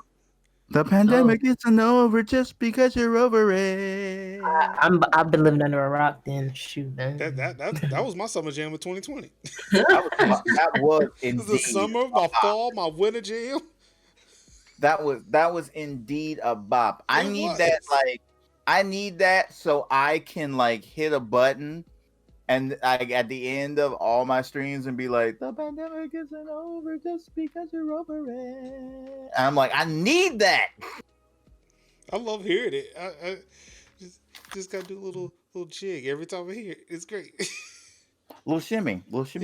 little shimmy shake. Thank you, Sin. Thank you for the reference. But in COVID-19 exposure notification news, Utah will officially launch a COVID-19 contact tracing system based on Apple and Google's exposure notification API on Wednesday. The system will utilize Apple and Google's exposure notification system, which notifies users with the feature enabled if they've come in contact with an individual who has tested positive for COVID-19. Utah is notably one of the few states that initially rejected using the system and instead opted to use its own system based on less accurate private GPS Bluetooth tracking. Wait. So once you get like tested and if you come back negative or positive, that's sent into like a database or whatever. And then no? Oh, it's not. Okay. So if you were so I'm going to tell you about North Carolina's. If you test positive, you got to call a number and they're going to give you a code. North Carolina has their specific app to where once they give you the code, you put it in and it'll start the whole contact trace for everybody else who has the app installed. It will not work without this app. Also, apparently there is a backlog to where you can call them and they may not give you a number because apparently people were reckless and there's a whole bunch of people calling looking for this number to let people know. Wow. Also, again, this depends on whether or not if anybody downloaded the app. I have the app on both my iOS and my Android phone. Just to make sure, just to cover my bases and make sure that my family all installed it and updated it, especially when we got new phones. Whether or not they listen to me, who knows? But that's how the app works, or at least for North Carolina. Yeah, so it's slow COVID NC. Okay. For North Carolina, you check there's a site. There should be a site you can go like Google, COVID app for your state. You can find it. However, if you are in Utah, you don't have to do that anymore. Unlike other states which are offering standalone apps, Utah's approach will work without an app and only requires users with the latest version of iOS and Android to enable the exposure notification within the Settings app.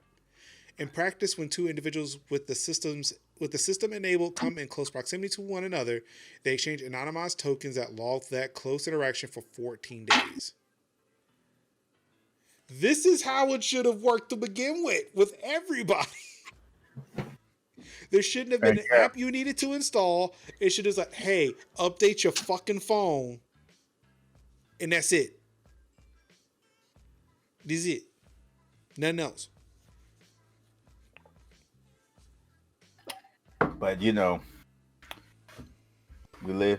live in these trying, troubling times. People ain't got the shit together, so should have had this bad boy boots on the ground. Yeah, so that's the reason why I wanted to wanted to provide this article because this is the way it should have been. Granted, Utah was like, nah, we don't want to use their API, but then they realized, oh boy, this was actually a clusterfuck, and Utah was one of those clusterfuck states.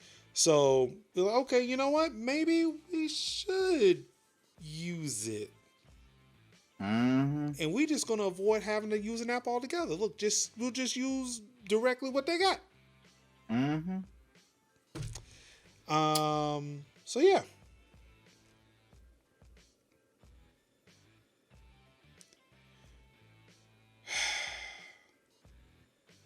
I swear. We're just so irritated. Yeah. But I might have some good news for you. I'm gonna switch over to some gaming news. The heart of the GeForce gaming. Oh my god. Our family of GPUs. The way that it auto GameStop died in a fucking fire. Stop auto playing videos. What in God's green earth is this even for? And I'm like, it's not even for the thing. It actually is. He's talking about GeForce. Yeah, it's like, bro, I just want this damn discount Patrick Stewart trying to tell me about fucking GeForce. Why? Why does autoplay exist? Not this slim Steve Ballmer coming up here trying to drop facts on us like this, bro. Because they know you won't watch it. No, we're not watching it. Yeah, you're trying to get them clicks. Oh my Impress- god. Just know that I have the fucking website pulled. I don't. What if I wanted to watch a fucking video? I'd hit play. Right. Damn. He does look like a budget Patrick Stewart. Oh my god. Mm-hmm. Be like, the line must be drawn here. This far, no further. Okay. All right, I'm back. Okay. Nvidia is bringing back older GPUs to deal with the GPU shortage. They're bringing back 2060s and oh great, the GTX 1050 Ti. Does. You Oh know, my gosh, you does. you know how wild it is where people can't buy your new shit, so they're basically remaking the old shit. People can actually have something. So it's like, oh, so people can actually have something instead of nothing. Wild. Between scalpers and miners. Fuck. Yeah, so they're saying they released a statement saying that the GeForce RTX 2060 and GTX 1050 Ti were never end of life. So reviving seems like the wrong terminology to use here. More of an ebb and flow, really. We're just meeting market demand, which remains extremely high, as you noted. Mm-hmm. So yeah, if you're looking for a new GPU to put into a system, there should be some 2060s and 1050 Ti's on the way to slap into your boxes. You know what's like really good being like somebody who has a 10 series? It's like now I can decide 3 things. I can decide if I want to keep my 10 series card. That's basically, the thing. Number 2, I can go 20 series and be able to actually find cards and be a noticeable upgrade from the 10 series. Or I can wait and then get the 30 series, which is a definite graphical update. Either way, can't lose. Because either way, I get an upgrade. It's a nice, solid upgrade trajectory. Because if 30 series were out, everybody would just naturally get 30 series for a good price. In an ideal scenario, not simply the pandemic, but an ideal scenario where we can actually get what we buy. That would make more sense to get a 30 as opposed to a 20. But now I can get me a 20. You can get a 20 and still have the graphical boost. Or you can get a 30, or you can wait for the 30, and then you can get a better graphical boost from the 20. Yeah. Either way, it's doing pretty good. I would say it depends on the 10 series card you have. Yeah, it depends on the 10 series. Because if you got like 1080 Ti, seriously, what you doing? Like, yeah, I have a 1080, so going to a 2060 is like, yeah, no, dog. No, that's a big no for me. It's a big right. No. So me having a 2060, it works good. It works good if I want to go like 20. If I want to go like 2070, that's a better graphical boost than the 2060. I still don't know about going up in that same generation though. Like that, I feel like that's not worth it. You mean like from 10 to 20? No, from 60 to 70. Like 1060 to 270? No, like 2060 to 2070. No, I got no 2070. No, you said you had a 2060 though, right? No, I have a 1060. Oh, I thought you said you had a 2060. Oh no! Oh, okay. Now mind, take that. All right, take that back. Yes, you going from a 1060 to a 2060. All right, yeah, that's the wave. Yeah, I'm talking about 1060 to a 2070. Cause see, I wanted to go 3070 or 3070 Ti, and because that's way more graphical power than I need, especially if I'm running like 1080p, maybe 1440p. Hold on, excuse me. Tickle, you said you got Cyberpunk to run a 1080 60 on a GTX 1080. I'm gonna need you to share some settings to get that to happen because I'm gonna need you to set. I'm gonna need the settings guide. Yeah. I'm gonna need you to have like Afterburner up and like have like the tuner I've been setting. trying some shit. I've been trying some shit. I ain't never get to. Yeah, I'm gonna need you to do. Need you to have the benchmarking software up because I need to see that. Like Yeah. I need, like them Wolfgang and them testing game Oh wait, channels. but he also didn't say he didn't say whether like what the graphic settings were, like whether they were high, medium, or low. Mm-hmm. There you go. Yeah.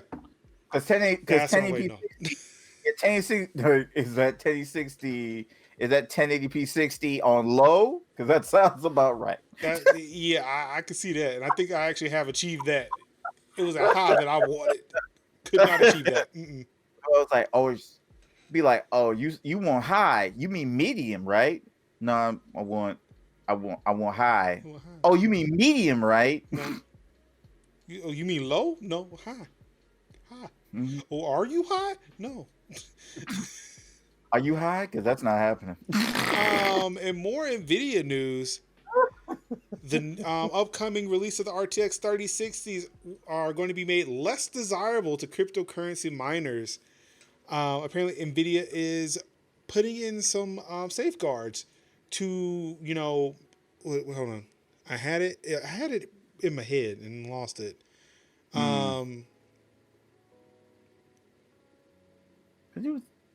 Because you would think that they would do that since the great crypto mining crypto mining shortage of 2016. With the launch of the new mainstream NPU GPU, however, Nvidia is dropping a new driver that is capable of detecting specific attributes of the Ethereum cryptocurrency mining algorithm and limit the hash rate or cryptocurrency mining efficiency by around 50%.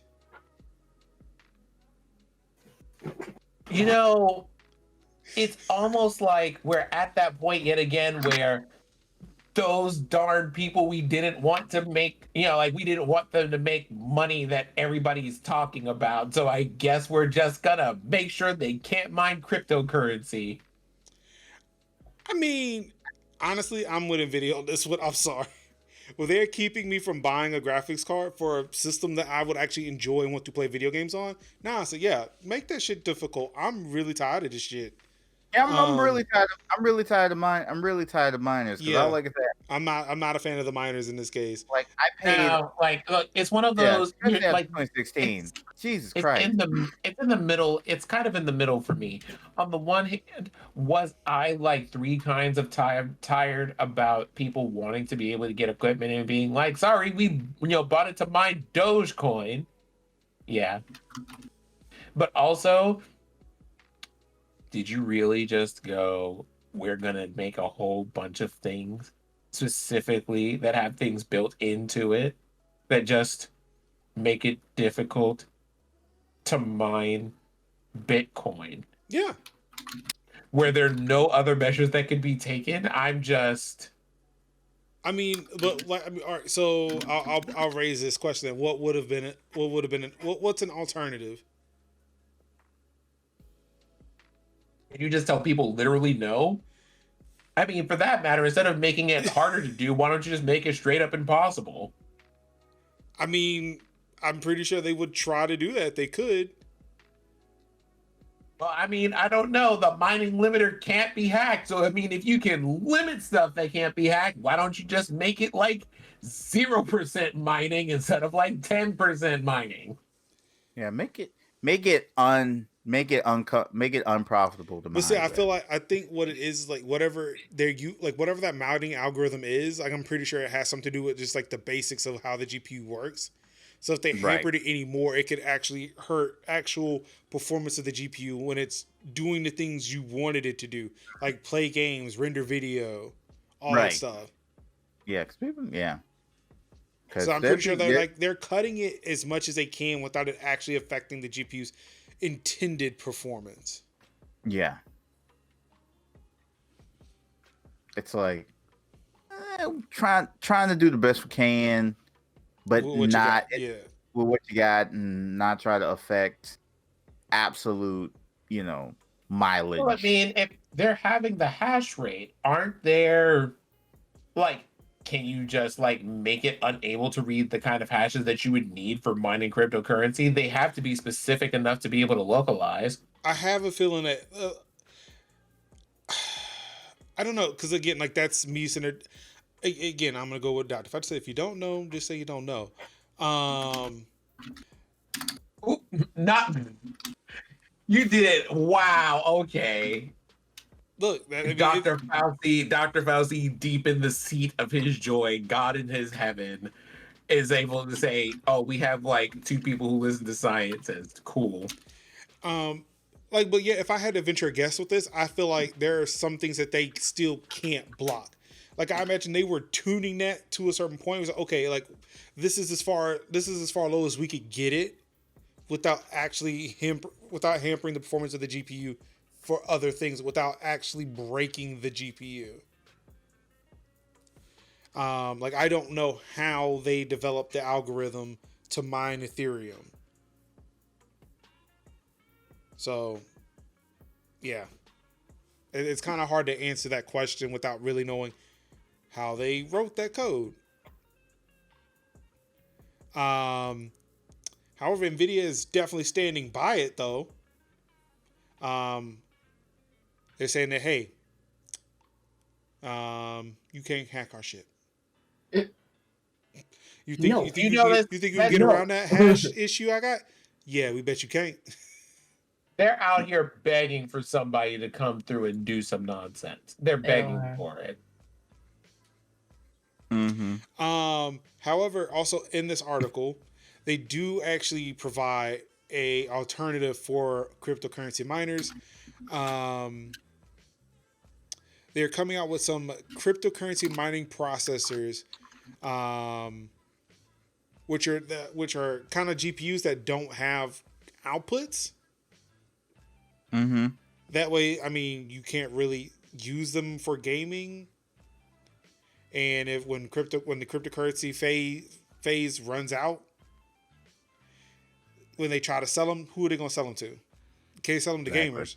Because like that's also another fear of cryptocurrency miners taking all these GPUs, burning them out for cryptocurrency, and then when that shit's over, when it becomes extremely non-profitable, dumping them on eBay. right? And then when unsuspecting users buy these cards for cheap because they're used, all of a sudden, like they may get like 2 months, and then the card craps out. Yeah, spending like hundreds of dollars to get like just as you say like 90 days worth of like good, quality, and then be like fizzle out. So yeah, that's why I don't be. And like I can't fault. So unlike Apple not running vaccine authorization apps the way they should have initially, I can't fault Nvidia for not doing this as quickly as they could. One, because again, we're in the whole all right, you know what, just pandemic. I froze that B word, my bad. I feel so ashamed and embarrassed by not keeping up the trend here. Like they couldn't keep up with the man, period, because of the pandemic. Right. And it's still like not everybody could have foreseen that cryptocurrency mining would have boomed again. Like when I bought my 1080, it was before that happened the first time. Right. The bottom, that was 2016. But yeah, it started in 2016, but it was like a 2017 thing. Yeah, bottom had to.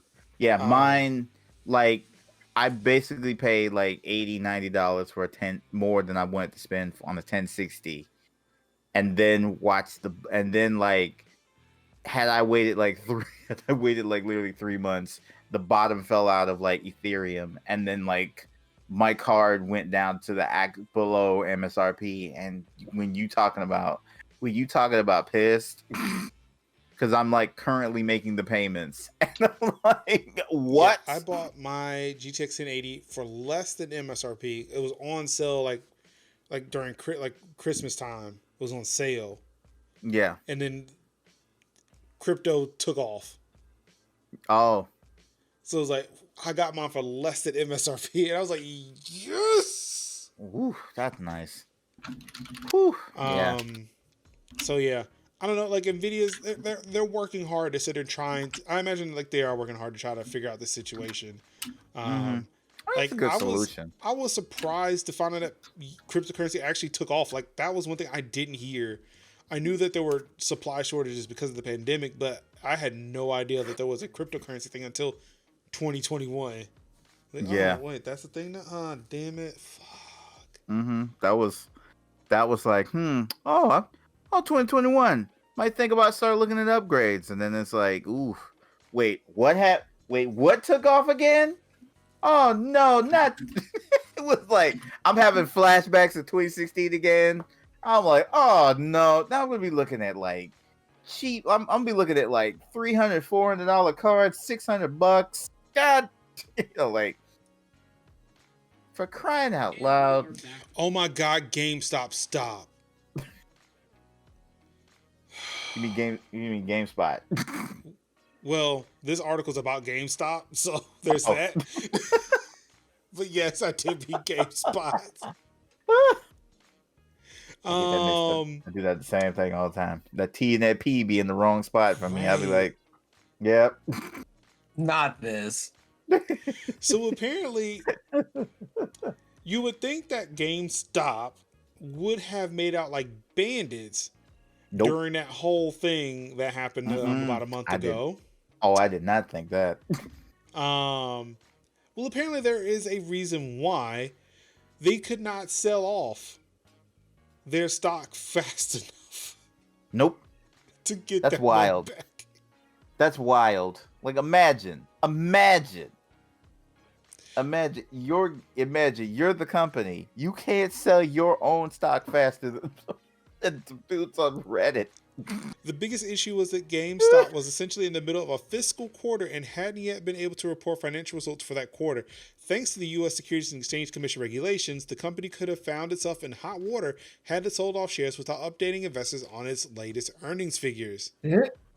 With the stock rally happening over such a short time frame, it would have been incredibly difficult for GameStop to pull together and release the required documentation in time to capitalize on it. The same was true of other companies caught up in the frenzy like AMC, which managed to raise a much-needed $1.2 billion thanks to Reddit investors' interest in the stock. Oh, GameStop's share has since dropped to around $50. Okay, you know what? I think I'm not doing that. I'm not getting on that right now. You doing it? I know it's there. You might as well just go ahead and talk about it. What? Buying a share of GameStop at $50? Just. Yeah. I mean, do we want to talk about it? Is that a dialogue we want to have? Is that a conversation we want to engage? Is that happening today? No, that's not happening. Not at all. No. It's like no. So you're just like, no, I don't. I'm not interested. I'm good. I would like to. I like to pass up on this. No, there are other things I can spend $50 on and actually get a better return on investment.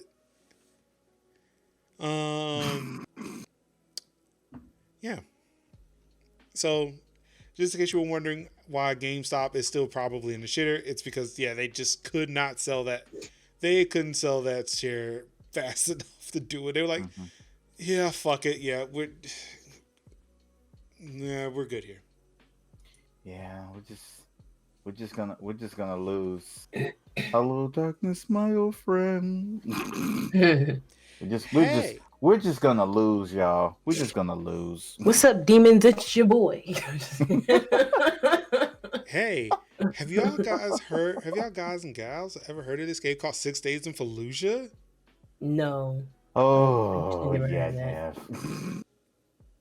Not until you shared this link the other day. I've never heard of this game. I have a mess. A mess. What mess? The fact that the devs are saying that they're not the 6 days in.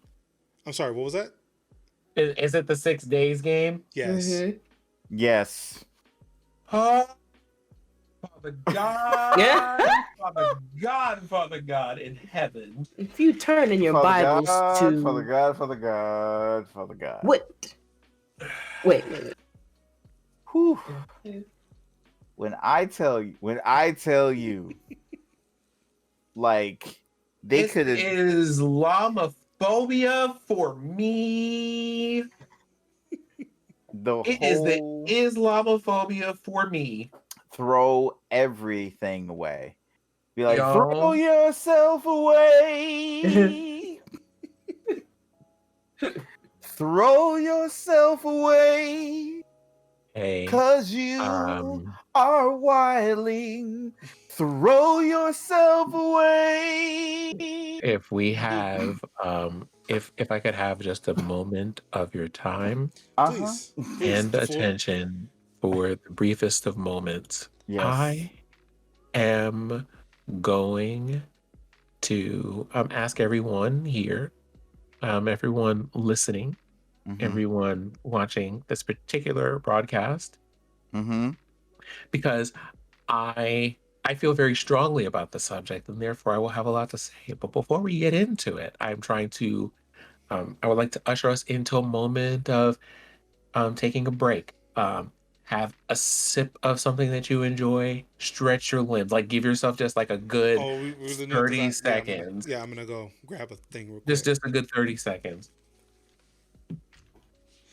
Please talk amongst yourselves. We'll be right back.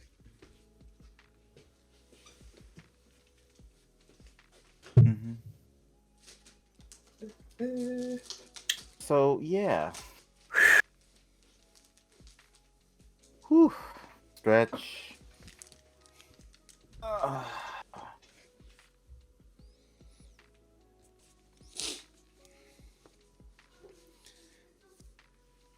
Yeah, I'm actually leaving that bit of dead air in there too. Yeah, just leave that in there. I'm gonna acknowledge this whole 30 seconds. Yeah, when I tell you a hot mess was this, Okay. a hot mess was this. So hmm. Yeah, hey everybody. We're back from that brief little break over there.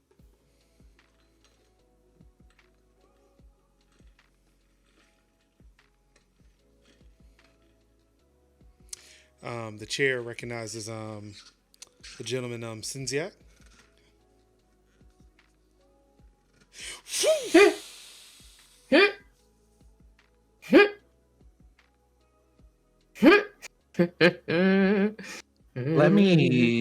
Let me just go ahead and help y'all out here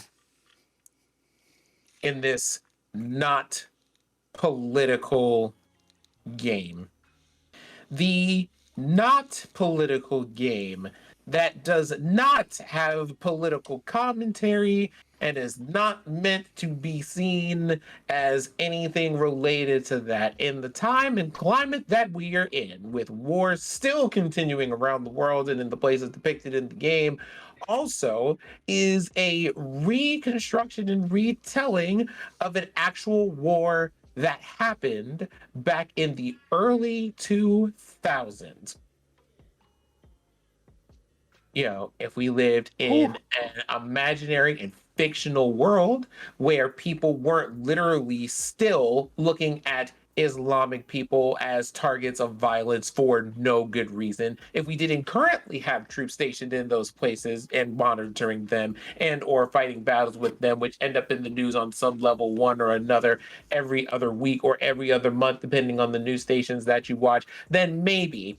But also, as a consideration, if you make a game that involves the police, if you make a game that involves the military, if you make a game that involves the president or a governmental structure, if you make things about toppling corrupt leaders or corrupt leadership or like corrupt police or other government figures, if you made the game Detroit Become Human, Ooh. you are making a political fucking game. I need y'all to stop being wildly irresponsible and creating stuff that you know is only going to reinforce the hate that already exists in the world against marginalized brown people that absolutely don't deserve it for any fucking reason, and then going, Tiki, it's not political commentary. Bitch, you knew it was. You're literally recreating a war we had. The fuck do you mean? The fuck do you mean?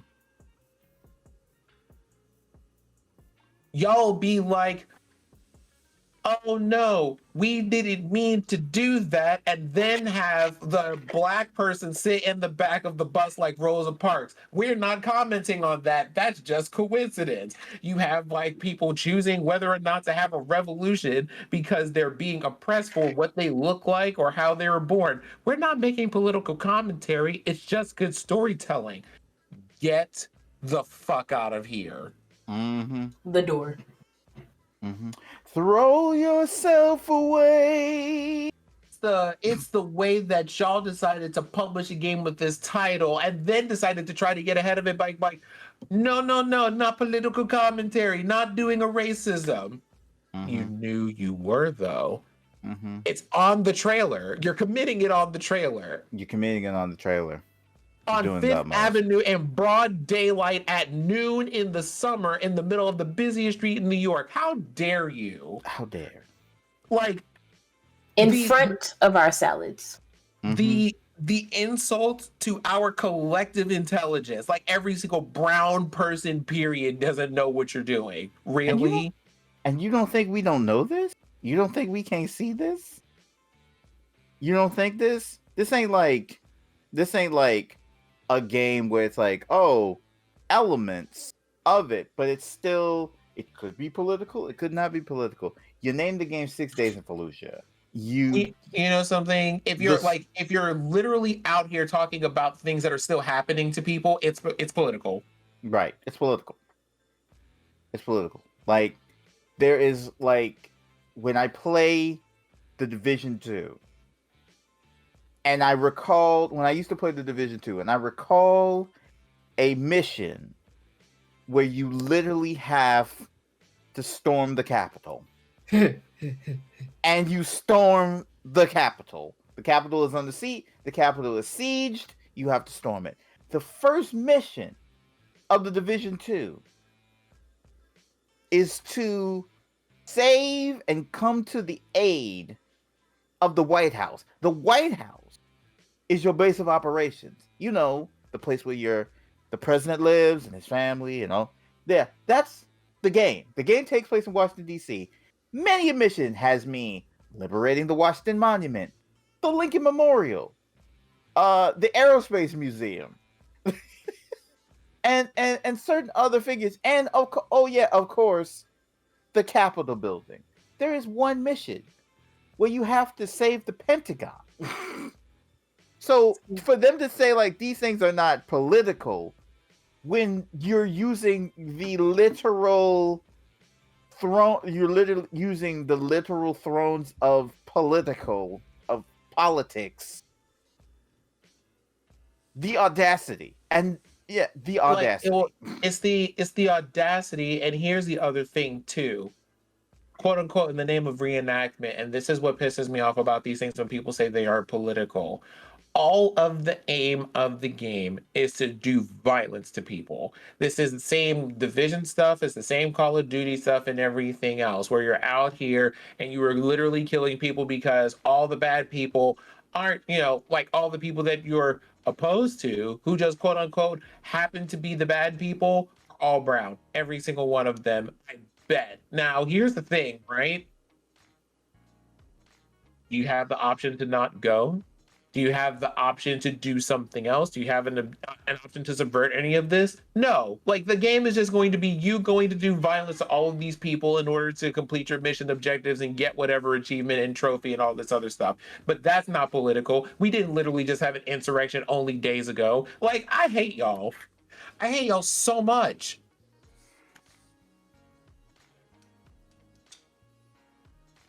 Y'all will literally put a whole ass pandemic in a game and be like, not a commentary that's related to present day conditions whatsoever. Y'all are the same people who will tell me at some random function where I'm just sitting there trying to eat my food that you don't see color. I hate y'all. Mm-hmm. Agreed. Agreed. And yet it's dry, it's ashy, it's unseasoned, it's unmoisturized. We've been telling you this nonsense for years, but y'all are the same people who will put out yet again another game that's not even mediocre. And you want to know what? I bet people are going to buy it. I bet people are going to buy it in droves, and I bet most of them are going to be white people. Agreed. Mm-hmm. Because here's the other thing too. It's not like the game is educational. What are you teaching people? Hold on. I think I might have something for that. Where was it? I don't think players are going to be confused about, quote, I don't think players are going to be confused about the cost of war.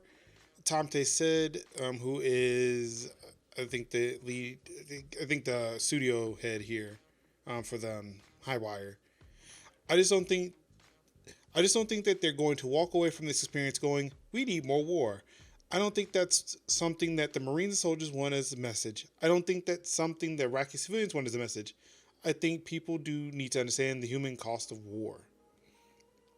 He continued saying, perhaps playing the game will make them curious and they'll want to learn more about the things that happened in Fallujah since the 2004 battle, and that will lead them to their own conclusions from doing the research.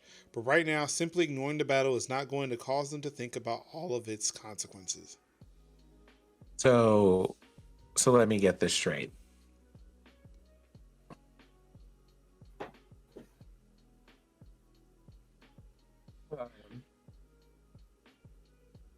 I like how people think that we were going to play this game and then going to read and do homework. I'm just having an internal word of prayer because Father help me. Let me ask a question. Is this hex code FFF person? Is this like hex code F5, F5, E5, E5? Are these like hex code only C's person? I just need to know, is this what they look like? Is that what's happening here? 000 at this point. Are they like hex code Neapolitan? I want to know. Just give me a description. Just give me a description.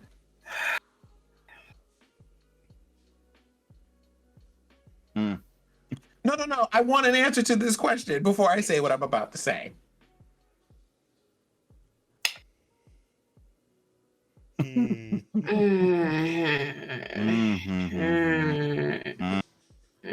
These people as white as the snow that is assailing the people of Texas. I would like to know. Are you talking about the creators of this game? Yes, I am. Okay. Especially the person who made that comment. His picture's right there. His picture's right there. Yeah, that's this guy. This guy right here. Mm-hmm. I can't see them. I can't see them. I just need to know. Give me the confirmation. Do they do? Yes. Mm-hmm. Hey, dear people who are listening to or watching this podcast, I want you to know that I am leaning in really close to the microphone and speaking with intention at this moment in time. The people that you think are going to learn about how quote unquote terrible war is and how heavy the costs are and all of this other stuff that you expect them to research after your game, the fact that you took the time to say this, let me point something out to you.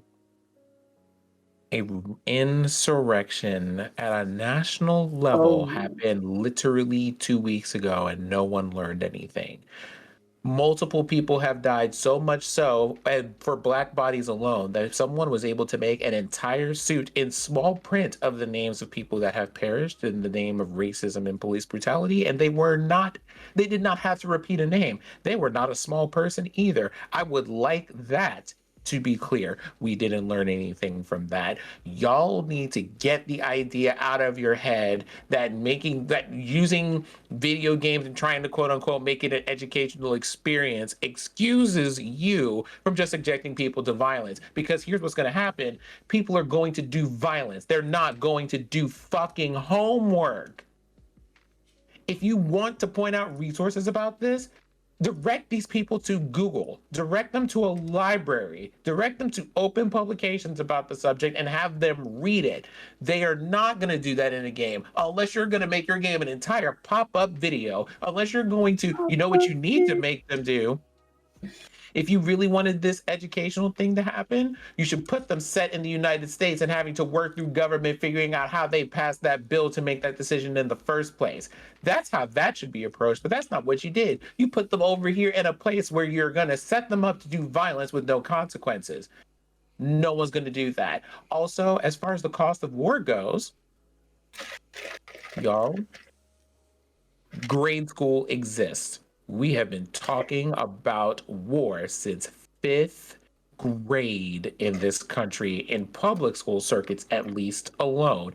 It's not that difficult. Once again, no one learned. If people thought war was terrible, if we really thought war was terrible and we were making a conscious effort to make it as gruesome a feeling as possible so that people were repelled from it, Halo wouldn't exist, Call of Duty wouldn't exist, The Division wouldn't exist, Army of Two wouldn't exist. There are like a whole genre of games that would not fucking exist. People know war is terrible and also think that violence is fun when it's in a digitized form because it's not real. Right. You don't you don't know your audience, or two, you're trying not to be accountable. And either way, we kind of see through the bullshit here. I need you not to do this. If you're gonna make shooty games, make shooty games. Don't pretend that your shooty games are not political.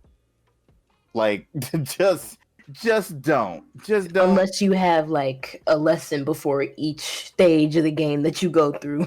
Right. Like, unless we got like a full on like documentary in between each level, I don't think. Unless that game makes you cry because of the images of war that you are about to reenact. Literally, the game would have to traumatize you for it to even halfway accomplish what this person just described. You would need a literal Spec Ops The Line to be able to get people. I'll get to that in a second. So Sin, I DM'd you the hex code, or I DM'd in the chat the hex code. The team of hexes.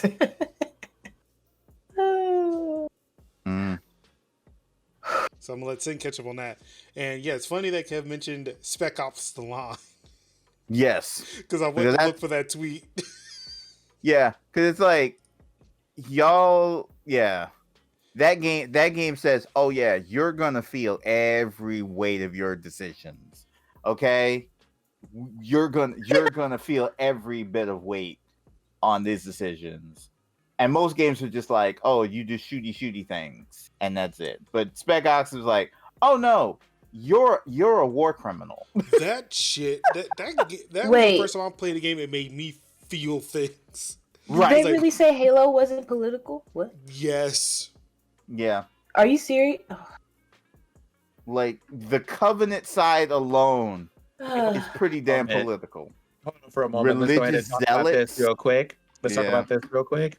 Yeah. You making the opposing enemy aliens doesn't make it any fucking less political. X-Men has existed for 50 fucking years. I mean, friggin'. Or let's face the fact that, like, let's even look at Far Cry 3, where a white male protagonist, goes to somebody's native land and starts killing all the brown people. Mm-hmm. Political though, absolutely not. I don't know why you're doing the absolute most here. I think it's speculation, honestly. Yeah, trash, straight in the trash. But yeah, like anytime war, ramming speed in the trash. I was questioning. I will admit, I was kind of questioning the other three. What got me was Spec Ops The Line. It's like, what the fuck? Like, no. Spec Ops. Right. Spec Ops. I played that game, and it made me feel horrible after playing that. It's like, congratulations, you're a war criminal. You do not feel good. Like, if you feel good after playing Spec Ops The Line. Nah, you don't feel good with that. You don't. You see, the thing is, the way that you're talking about that, some thoughts behind that. because us. Put it like that. That being said, the game that this game aims to be should make you feel the way that Linux just described. Right. Like, it should make you never want to play another game like that ever again, but it doesn't. We have made too much money, and if there's anything that we have learned over the last 2 years in particular in the middle of this global panini, it is that people absolutely will not whatsoever give up any channels that they have to making money, even if it's at the suffering of other people. So these people will go ahead and make this game, try to make it non-political. People will actually apply that shit to their real life, and it'll enforce harmful ideologies, and they'll just go, well, we can't control what people decide to feel and do with what they learn from our games. Mm-hmm. Do they know how the subconscious works at all? Meanwhile, because I absolutely hate Detroit Become Human. Meanwhile, they'll do that, but then also have you play a game where one of the options in the game is to stress out a black android to the point that he beats his head against the table so that he dies, and then go, the game's not political though.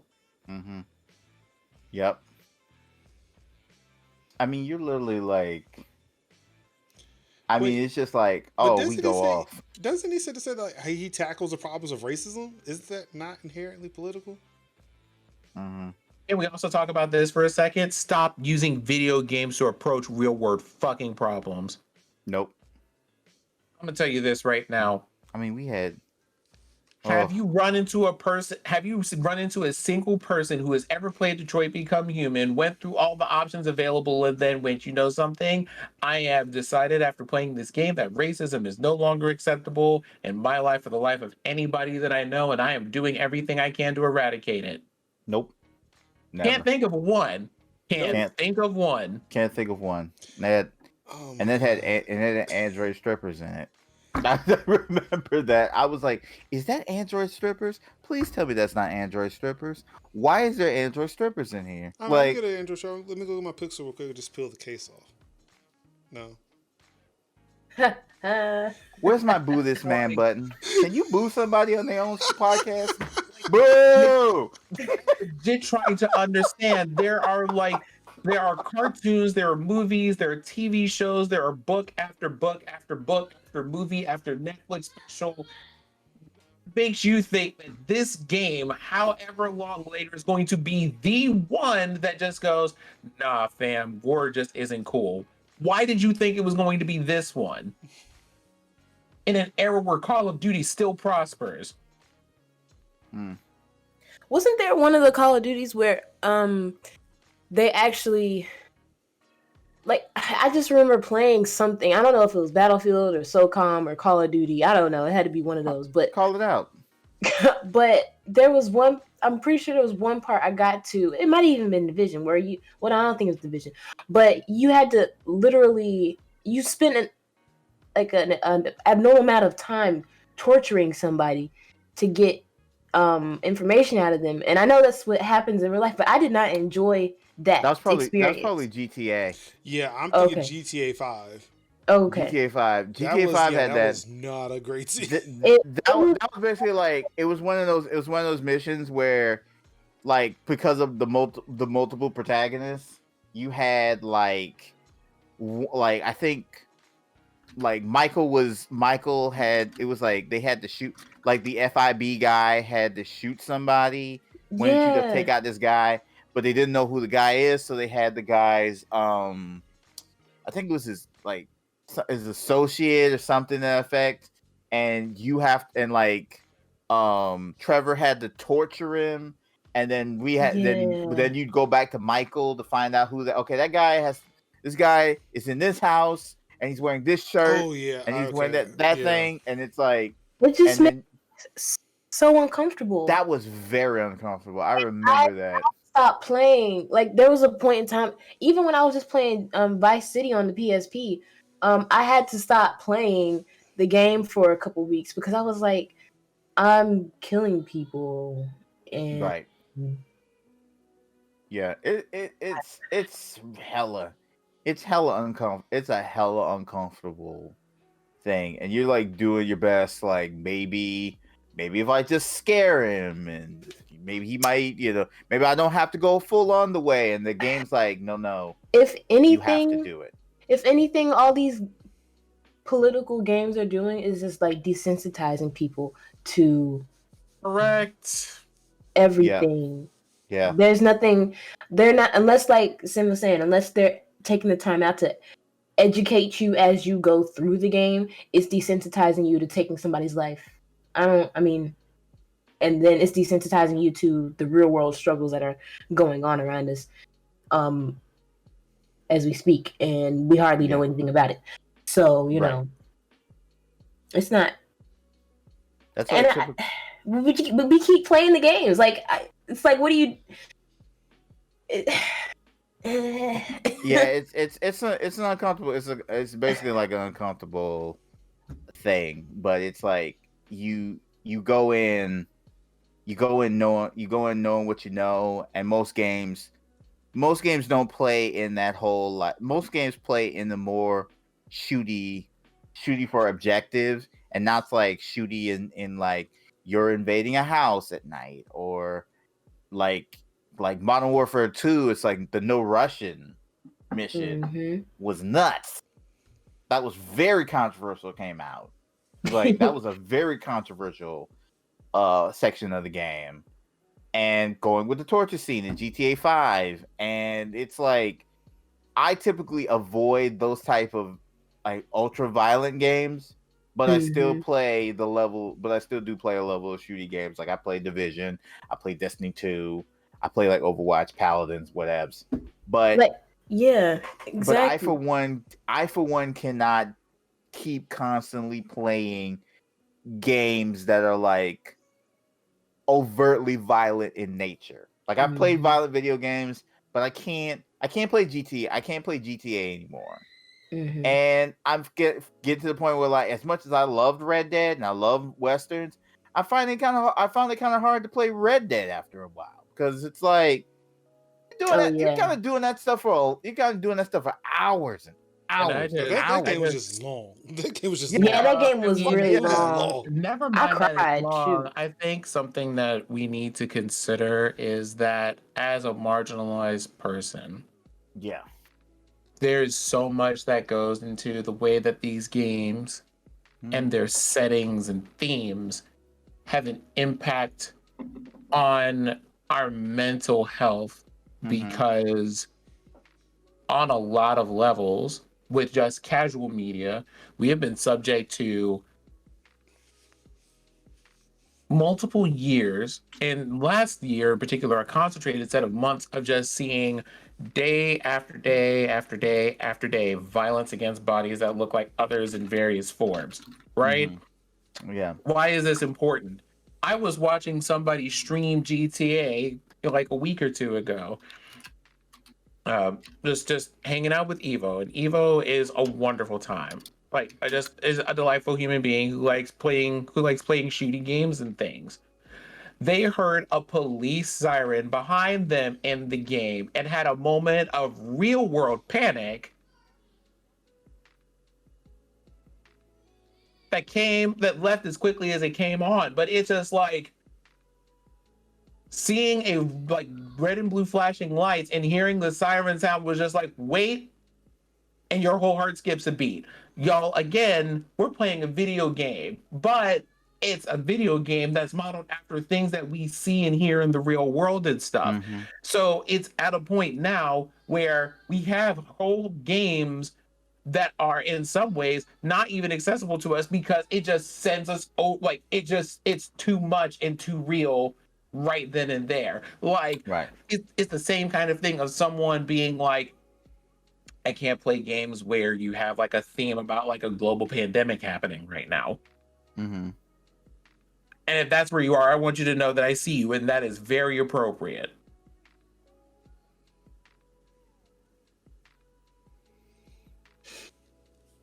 Like, And these people are just like, no, it's just games though. It's just games and they're not political. It's not just game. Anything involving war is politics. But you're overreacting. I don't know why you have to make everything about race. Everything is literally about race. You daft son of a bitch. Anyway, you know what? Again, I'm supposed to be like, like the level-headed and polite one. I'm going to just continue taking text messages. That's what I'm going to do. Well, are we allowed to drink on stream? Because I need a drink. I'm just kidding. I mean, I'm not doing it for sub goals, so do you. I'm not actually going to drink. I'm just saying, if any point in the future. I mean, hey. What we're going to say is, if you decide to level up in the middle of the stream, you can just level up in the middle of the stream. I just don't happen to have any alcohol up here. So. I'm just saying, I had a little bit of bubbly the last time we were here. Yeah. Shoot. Yeah, I just don't have any alcohol up here, so. I got a whole bottle of Tennessee apple staring at me right now. I mean, you can crack that bad boy open. Hey, ain't nobody judging. No, not at all. We not judging here. Look, I might have some good news though, especially for Anka in this next story. Oh. Xbox announced its new premium wireless headsets. And upon further inspection of these, they look like the Surface headsets. Right. I can't remember what they're called, but like they look like the little Surface headphones that they sell. Because they've got the little radial dial and shit to control. I did look at those the other day and I thought to myself, like, yo, those are surprisingly affordable. Like, because most of the time I'm used to like the Astros being like, 150, 250, like 200, but for officials, $100, that's not bad. That's not bad, bruh. Look, that's like you can knock that out in a month. I'm like, finna be dripped out in Xbox gear. A month on that one. Dripped. That's part of the. You can get that on the STEMI. That's nice. Tax return. But will it work with the one though? That's what I'm looking for. I think it will. I think it's because it says should. PC. It better. It says PC. The headset can connect to Xbox Series X and S, One, and Windows 10 PC plus mobile devices via Bluetooth. Ooh. I thought so. Because I was like, if it can connect I knew it can connect the phone. So, yeah. It is a good looking headset. I might cop a pair when I decide to get my Series X. Because I like a wireless headset. Like I'm thinking about like a nice wireless. Because sometimes you just want to listen to your game, play your game. Don't have it all connected. You can have it connected to the setup and whatever. But sometimes you just want to like have a game roll. Yeah, yeah, exactly. Just slap it on your head, hit two buttons, and go. So Tigo says they wish that they would ship with the console. I can see them being bundled. I can see a Black Friday bundle with these headphones. Speaking of things that should ship with items, AirPods should be shipped with newer iPhones. Okay, thank you. See, that's why I didn't say they should be shipped with, because like, man, $100, just $100 headset to be thrown in with something seems like a lot. That is, as much as you pay for that phone. I was about to say, like, you're paying like $1,200 for the phone, though. You want me to pay $150 extra for some buds? No, I agree. They could definitely kick them back. No, I feel like they could at least kick. Not saying they got to kick them in, but I'm saying like they got to the box. But I definitely could say like, if you buy it, just give me one AirPod. Don't you need me both? You want to get the one and then get the get the next one. Exactly. Exactly. Like make it a reward program. Like, dang. Be like the Uncle Bluetooth. Exactly. That's exactly what I was thinking about. Be like that uncle from like 2011. Be like with that one Bluetooth. Be like, Be like, bruh, hold on a minute. Yeah, I'm in a call right now. Hold on. Yeah. Had that Jabra Bluetooth ear speaker. Be like, boop, boop. Yeah. I remember talk to me. in the before times, Right. when you used to could go in stores and not fear for your life. I would see dudes walk in with the trucker Bluetooth headset. Not their truck in sight. With the long one sticking out the like ear. a headset, like fucking Astros on their head. Oh, with the one ear cup. Sometimes I've seen them with two. Oh gosh. Because I've seen a lot of them with the one ear cup. I call it the telemarketer special. I'd be like, wow. They had that bad boy on there. They be like, you just call Chase MasterCard, man, help you. Chase Bank. I know we just got out of a conversation talking about fetishizing the military and whatever. I'm not gonna lie.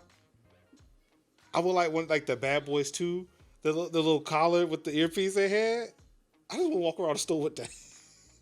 Mm-hmm. just because. I don't know why. It looks really weird.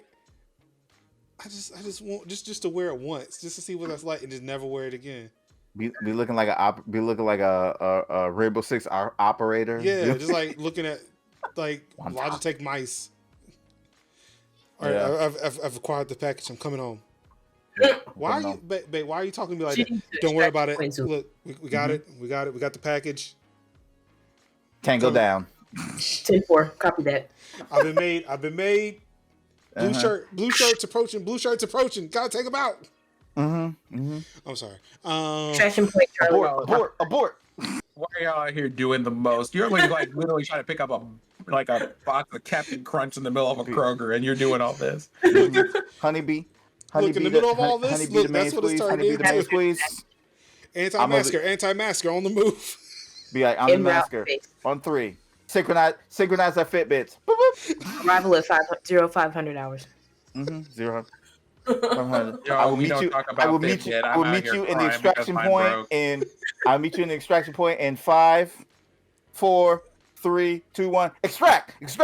You mean get in the minivan? Yes.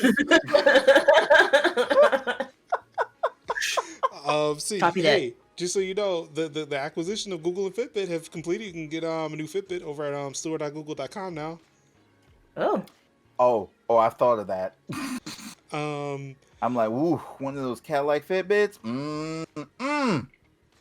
But yep, the new wireless headsets will be available beginning March 16th for $100. $99.99 for those who want to be exact. Yeah, I like it. I'm feeling. They about to be sold out.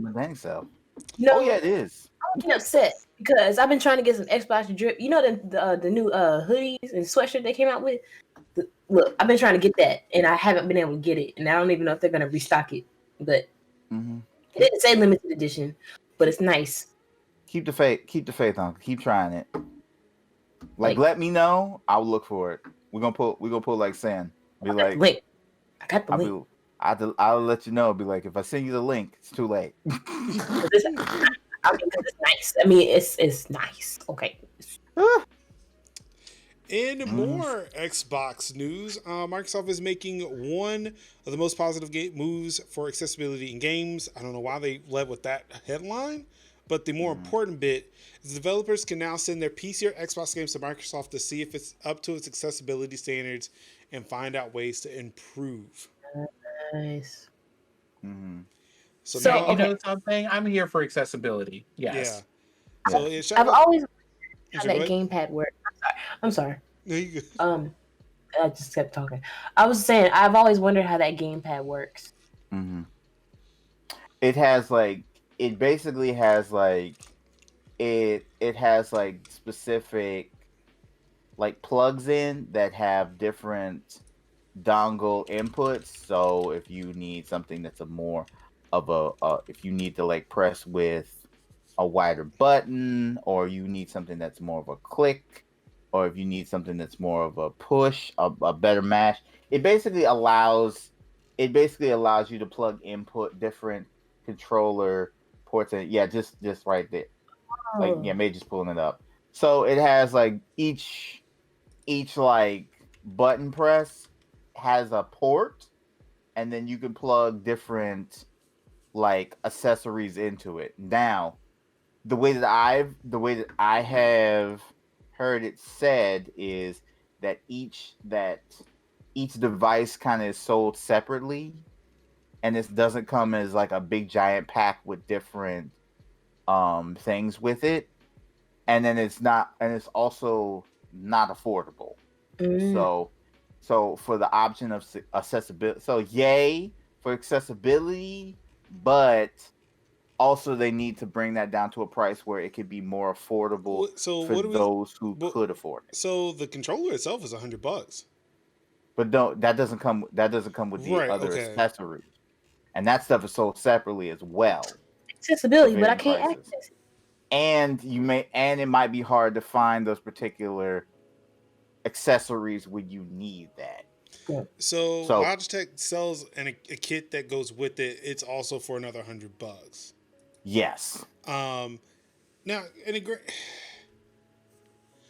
I understand like there is a cost for okay, you know what? Nah, I'm just gonna stop.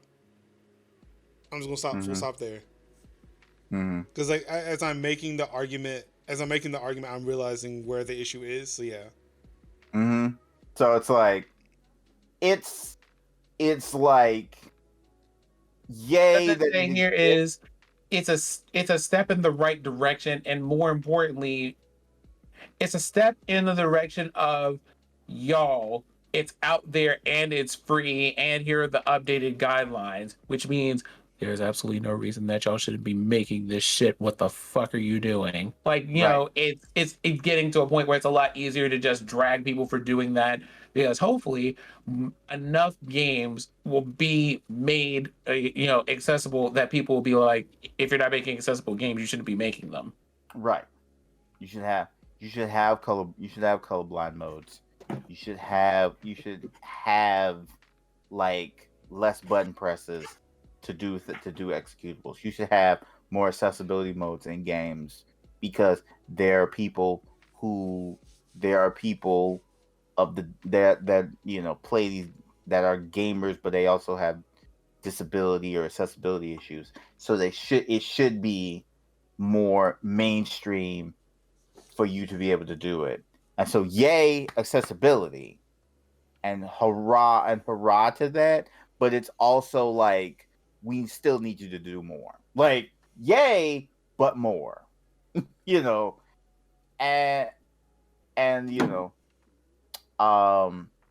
I often, like, as somebody who is not disabled, I definitely want to see more. But though somebody who is a gamer would like to see more people who don't have access to these devices, who don't have access to gaming, to accessibility, to be able to play these games and enjoy these games as much as I do.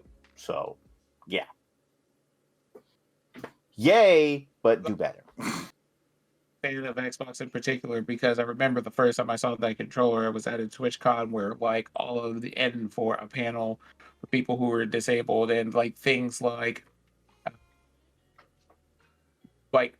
being able to only use their hands to play games, or not being able to use their hands to play games and things. So they each got like one of these, and they were talking about how wonderful that was. And I'm like, yeah, I'm happy about this. I'm happy about the fact that this exists. I'm glad that work is still happening, and I'm kind of waiting to see basically how like the rest of the disabled like gaming community feels about it.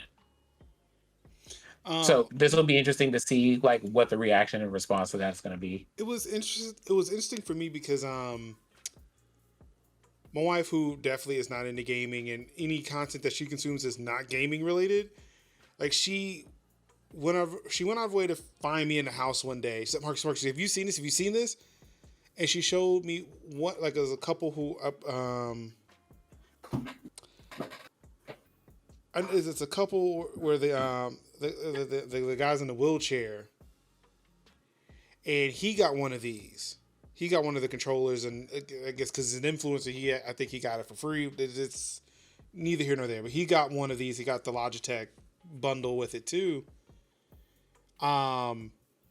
He was so excited about it, given the fact, like he was pointing out, like even the packaging for opening this box that this comes in is accessible.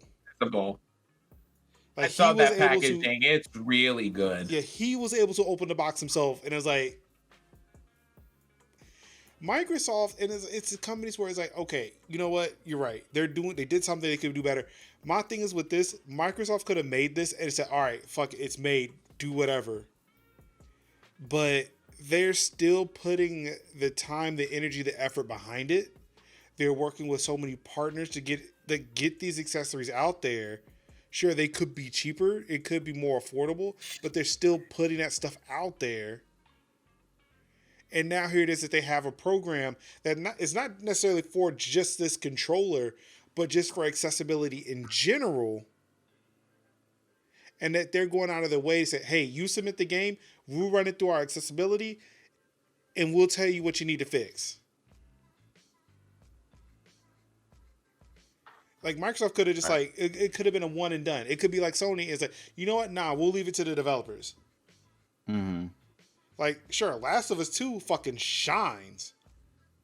Mm-hmm. But Spider-Man ain't got this shit. Nope. It's on a game to game basis. But I bet you Halo's gonna have some shit. Gears probably got some shit. Hellblade 2 is gonna have some shit. Forza's gonna have some shit. Like all of Xbox's first party titles are gonna have accessibility like in it at the beginning. That Perfect Darkness coming out is gonna have it. I'm pretty sure Flight Simulator is gonna have it.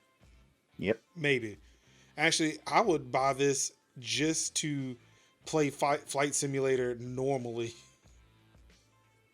I imagine this would help with that immensely on an Xbox.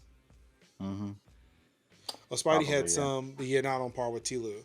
And that's the thing, like, I imagine, like, with all of Xbox's first party titles, they're all probably going to be, like, same level of detail.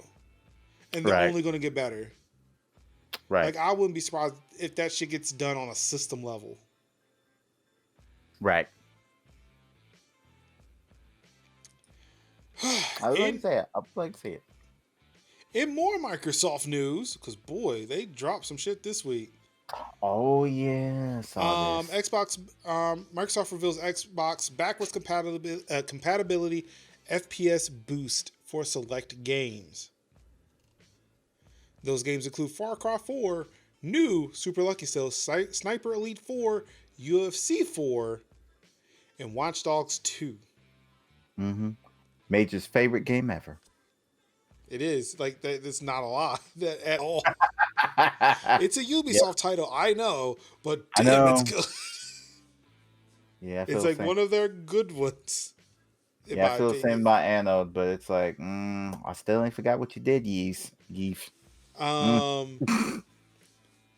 Lucky's Tale sees an FPS boost or FPS bump up to 120 FPS, with more games being added at a later time to reach or exceed 60 FPS. Another feature that FPS Boost adds are new indicators that will alert Xbox players as to whether or not they have auto HDR or the new FPS Boost is activated. Mm-hmm. Yeah, oh, that's cool. Mm-hmm. Hank, you know what? Hand clap of praise to Xbox for basically not charging people for upgrades to games that they already own. I mean, but it's the equivalent of doing shit on a PC though. Right.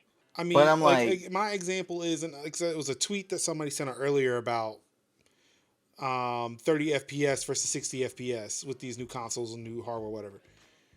I played Final Fantasy 13 on a PS3 at 30 FPS. Mm-hmm. Then upgraded and started playing it on a PC to where it was a mix of like 30 FPS and 60 on an AMD RX 480.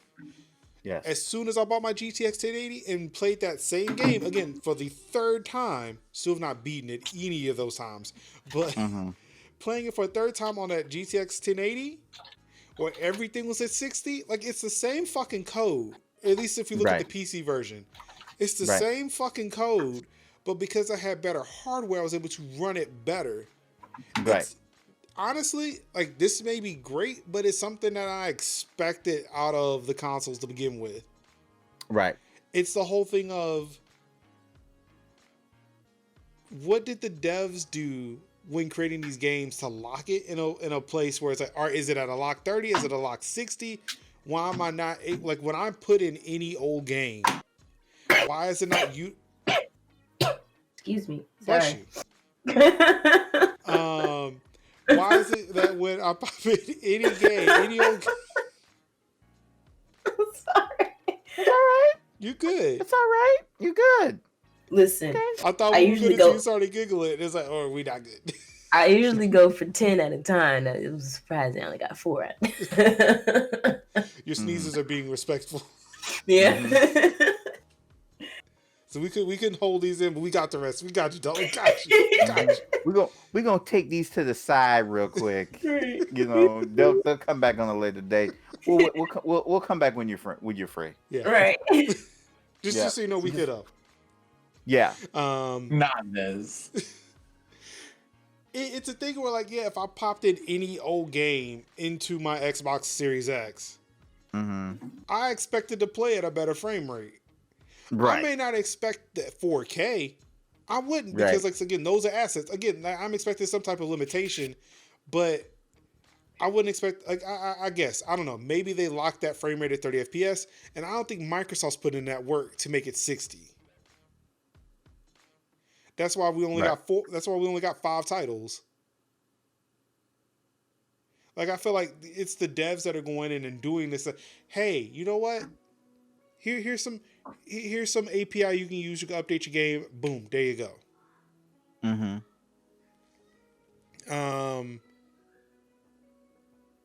Good to see. It's good to see. It doesn't say whether or not, like, these are, like, there are patches that are coming to these games that are enabling it, or if it's a system-wide thing. Which, if it's a system-wide, then all right, I'll take it back, because obviously it's not a patch. But yeah, it'd be interesting to see how that's being implemented, as opposed to, you know. But yeah, I expect, you know, I put that shit in my system. It should have just done it to begin with, but, you know, I'm just a gamer who expects the world. Does anybody want to make $1,000? In what way? Well, you would have to play It Takes Two and tell the creator that it was boring. Yeah, It's boring. I'd be like, do they not know how lies work? Yeah, man, this is awful. The developer, But you just got here. Yeah, it's terrible. The developer made this rather bold claim during an interview with Game Informer, saying that it is very hard to become bored of the forthcoming release. Quote, that's another thing that I can guarantee you,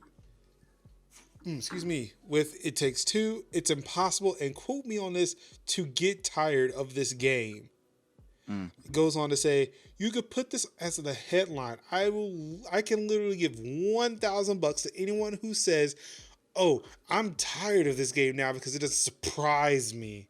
$1,000, I guarantee I'll give it to everyone who gets tired, but they have to be honest about it. Right. Yeah, a world full of liars. Woo! Do you remember when the PlayStation 3 first came out? And it was a whole $600. Major, I think, Major starting to, you know, we're coming on the same page. I was grinning at something remember, else like, when you were saying that. I have no idea what you said. Okay, so you remember, like, PlayStation 3 came out, and like one of the dudes, I think it was Kutaragi. Kutaragi says, "Hey, PlayStation 3 so popular, you're not gonna find it, and if you do, I'll pay you like what was it, like $300 for everything that you show, for every example that you show me that like so if you basically see PlayStation 3s in store, I'll pay you for everyone that you show me that they're there. But I'm not gonna be able to pay you because PlayStation 3 is so popular, they'll never be in stores." because they'll always sell out.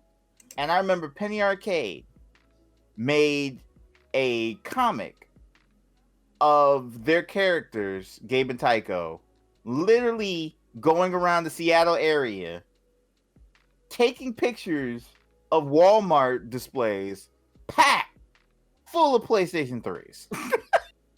Like, yeah, I remember that. I remember Walmart full of PlayStation 3s. Yeah, so it's like, and then it was just like dead ass silence. It'd be like, oh yeah, we'll expect a check in the mail. Nothing happened. Like, it was a bold claim, and nothing happened. And just as this bold claim was, because I remember this guy. This is the guy that created A Way Out. He did Brothers. This is the dude who, said whatever the fuck he wanted to say in the Game Awards. That's right. Initially where he got his fame. Where he got his fame from, and it's like, oh, that's the guy that said "fuck the Oscars." Yes, that fuck the Oscars guy. That guy, yes. Couldn't remember what he said initially, but that's exactly what he said. Fuck the Oscars. Yeah, so it was like, yeah, that game. Let me try that game out. And so yeah, he is not old hat at making games where two protagonists have to like do things in tandem. So, I don't think people are going to be bored. I don't think people are going to be bored with it. And B, I don't think if so, I don't think that people are going to. I don't think he'll pay that money. So, it's just news headlines. So not sure if y'all caught that. I got rid of 2 tabs. One, the EA acquisition of Codemasters is complete, so EA is getting dirty. And also, a Saudi financial group is buying shares of EA, Activision Blizzard, and I think Take-Two. I know it's at least EA and Activision Blizzard. So definitely check those out. I will still include those links or those article headlines in the show notes if you want to go look those up a little bit later. I do want to get to the updates with a very rare AMD GPU update, which I guess they don't release these as often as Nvidia updates, but yeah, if you have an AMD GPU, might want to get up on that. watchOS 7.3.1 is available. Apparently there's a power reserve bug fix in that. Also, there's information if your Apple Watch still suffers from that power reserve bug, you may be eligible to get that fixed through Apple. So definitely look into that if your Apple Watch is afflicted. New games coming to Game Pass for February. And I had questions about this.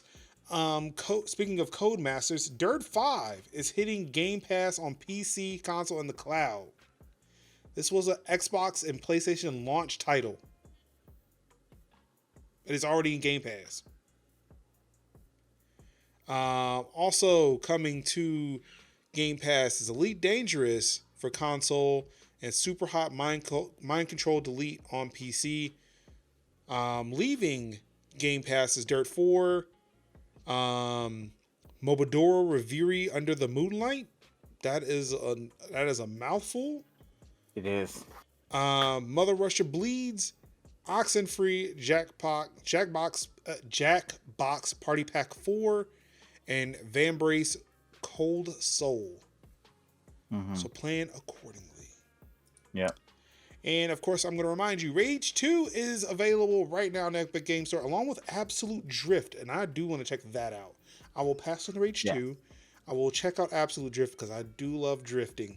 And Sunless Sea is available next week. Of course, we'll be here with that reminder to let you know to download Sunless Sea next week. Yes. But next week, aren't we playing a game? Oh, you're right. Anka, you are absolutely correct. We are definitely doing that next week. Since you reminded me, tell them what they won.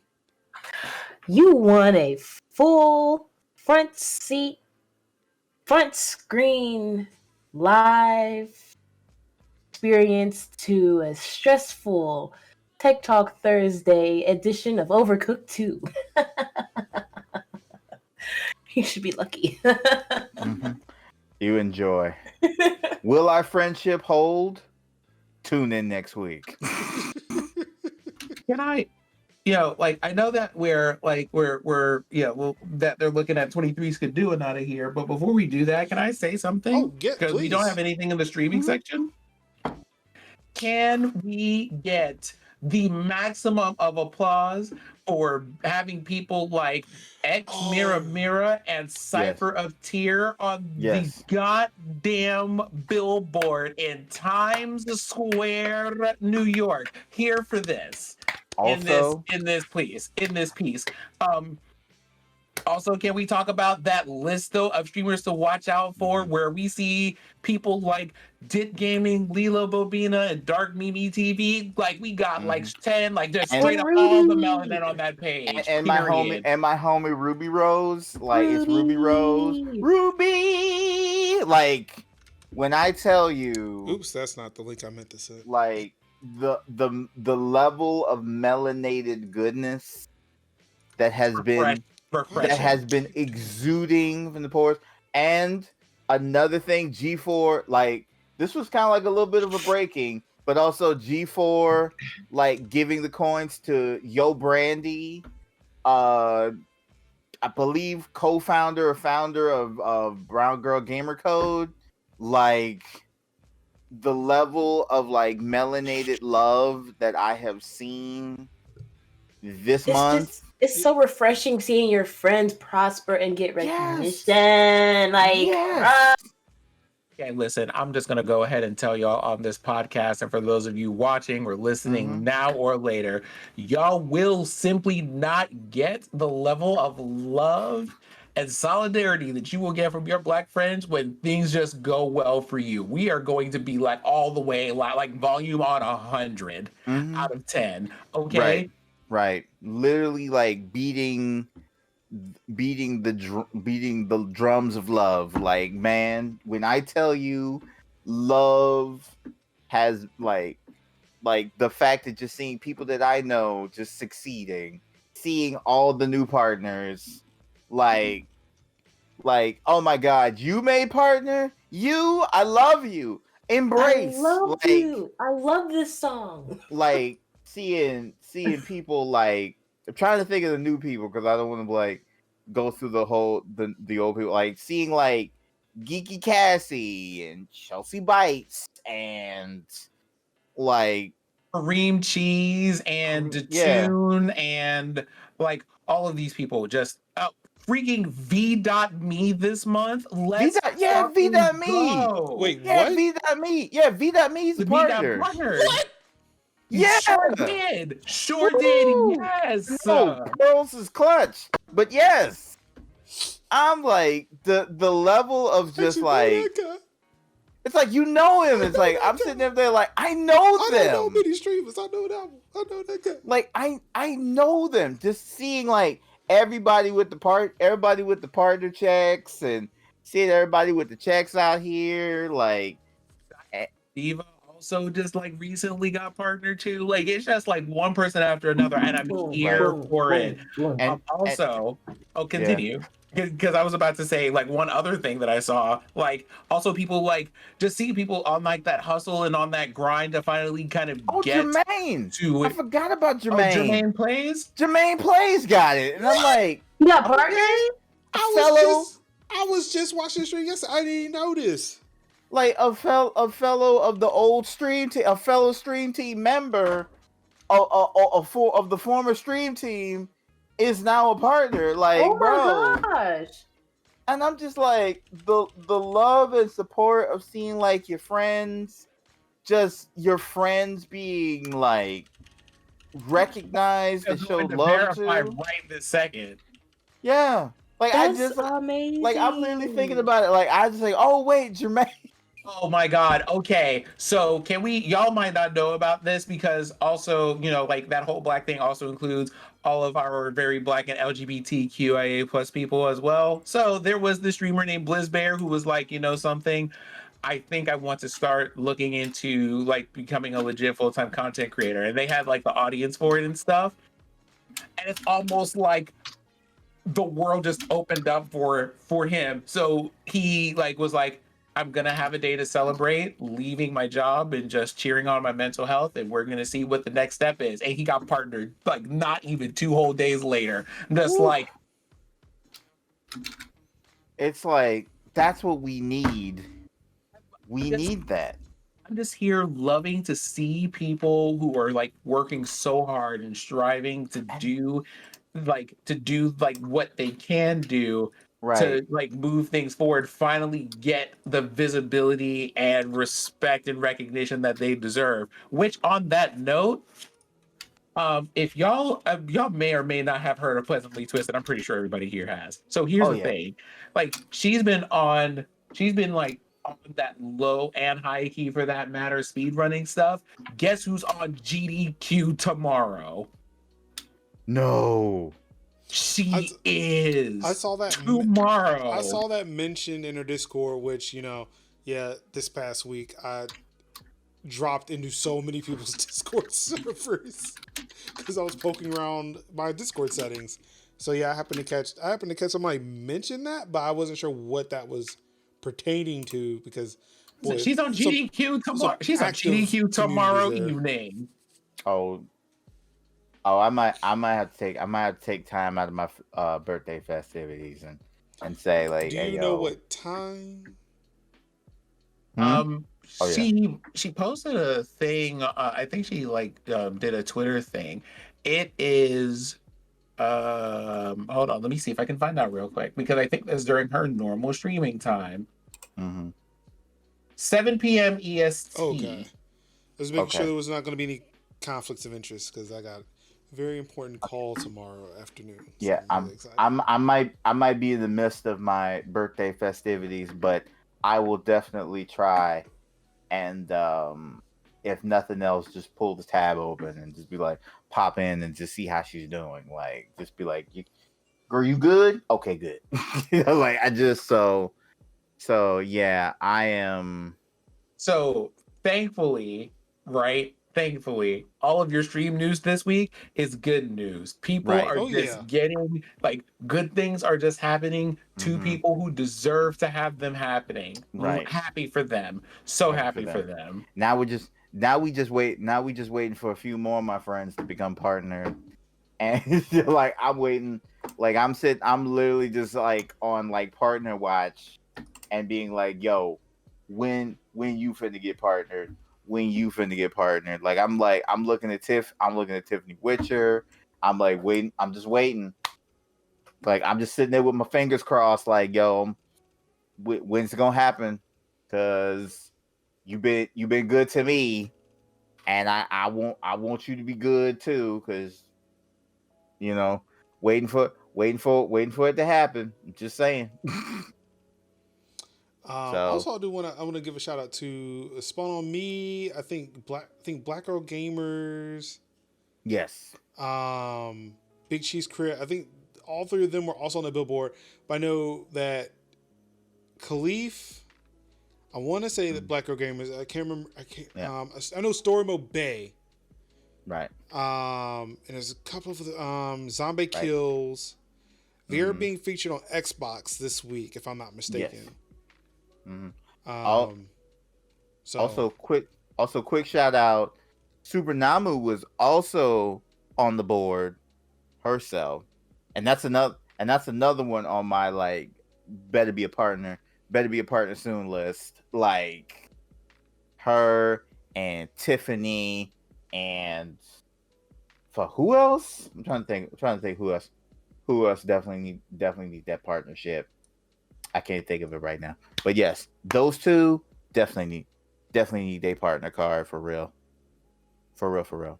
Like just seeing all this melanin and all this like seeing all like the female presenting people just living their best lives, melanin flowing like the Warrior Falls. But also, I mean, as much as we are celebrating again, it's still that thing of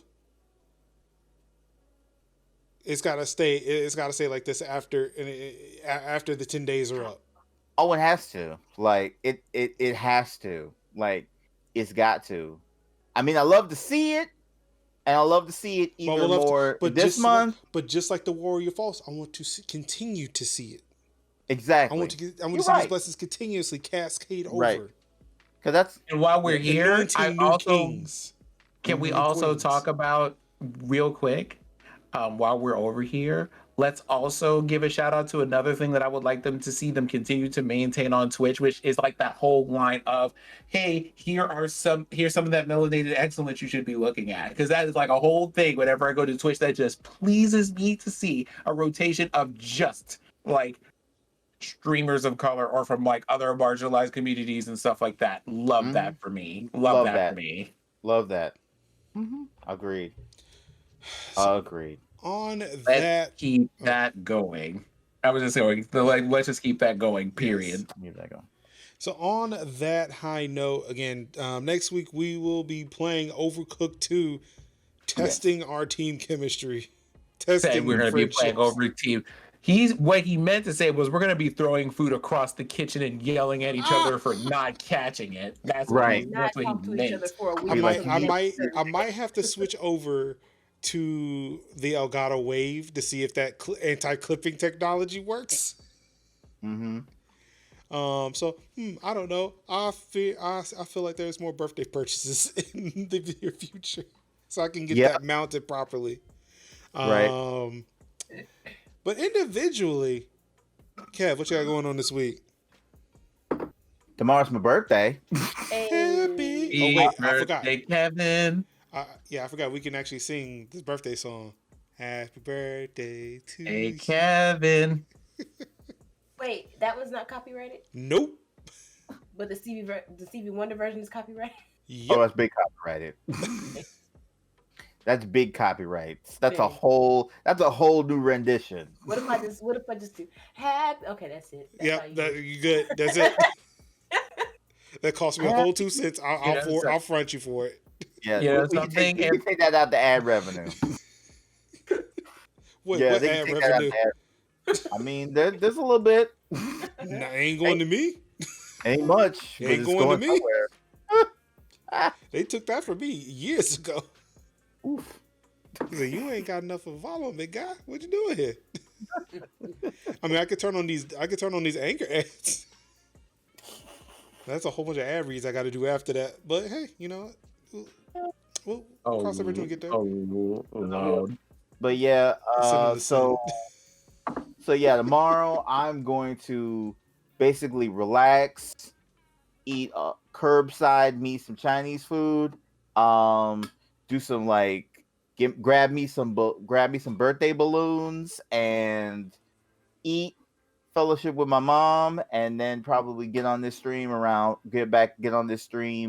for around 4 hours and just stream pretty much whatever the fuck I want because it's my birthday and whatever, and be spreading and hope that folk bless my coffee and my Cash App, and yeah. I really thought you meant, like, when you said Cash App, it made sense, but when you said coffee, is it, what are you drinking there? Like a Colombian blend? Like, what are we blessing? Look, I got it when he said Cash App. Okay. I know what you're talking about. It's the same thing. Yeah, I'm aware now. Yeah. Bless all my manners. Bless my links. But yeah, so, and just stream whatever. I don't know. I really don't know what I'm going to be streaming for tomorrow. Might just be like, hey, just come over and we'll just play Paladins. I don't know. But anyway, I'm definitely going to be streaming tomorrow. So about 4 to 8 on my channel, and just hanging out and be happy that I've made it one more year on this fuckboy we call a planet. So yeah. And what have I been doing? Play a lot of Ooblets. Ooblets is amazing. If you've not played Ooblets, you should do that. Play a lot of Dragon Quest. Dragon Quest is fun. Dragon Quest, I have to say, I haven't loved a JRPG as much as I have loved recently as I have loved Dragon Quest. Like Veronica is basically is basically Shade in incarnate. She looks like Red Riding Hood, but she is basically just the most shady white little white girl I've ever seen in my life. Just amazing. So I'm probably just gonna be like posting a whole bunch of things like what shady thing Veronica said today, and I've got a lot of clips from the I've got a lot of screen grabs from the last stream that I did of Dragon Quest. So yeah, so I might just be doing that. I might just really be doing that for a couple hours to play Dragon Quest and just say happy birthday to me, and that's about it. Who knows? But anyway, so if anybody want to come out and wish me a happy birthday and just hang out with me, they can do so 4 to at least 8 tomorrow evening. So, and then next week I'm also gonna have a Dead by Daylight stream at 7 o'clock on Tuesday. So I'm trying to get some people together for that. That could also be a good TikTok Thursday game. Cause no. Sid says no. I will be spectating over here and watching y'all run away from killers. I am not yet prepared for that. I am not prepared yet. Yeah, it's someone who does not do horror himself. Like, yeah. Right.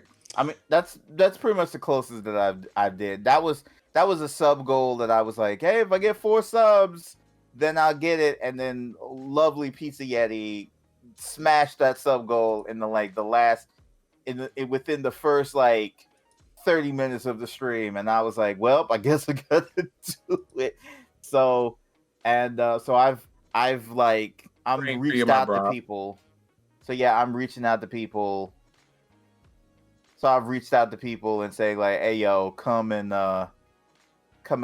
watch me get scared. And run away from either Ghostface or Michael or whoever. So that's what I got going on next couple of days. Yeah.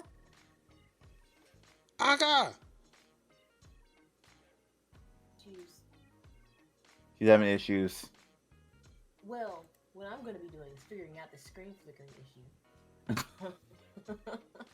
Mm-hmm. Because Can you talking to the mic? Talking to the mic, please. Can you hear me now? Yes. There you go. Yeah, I said I'm going to be figuring out this screen flickering issue because. Yeah, that looks hella annoying.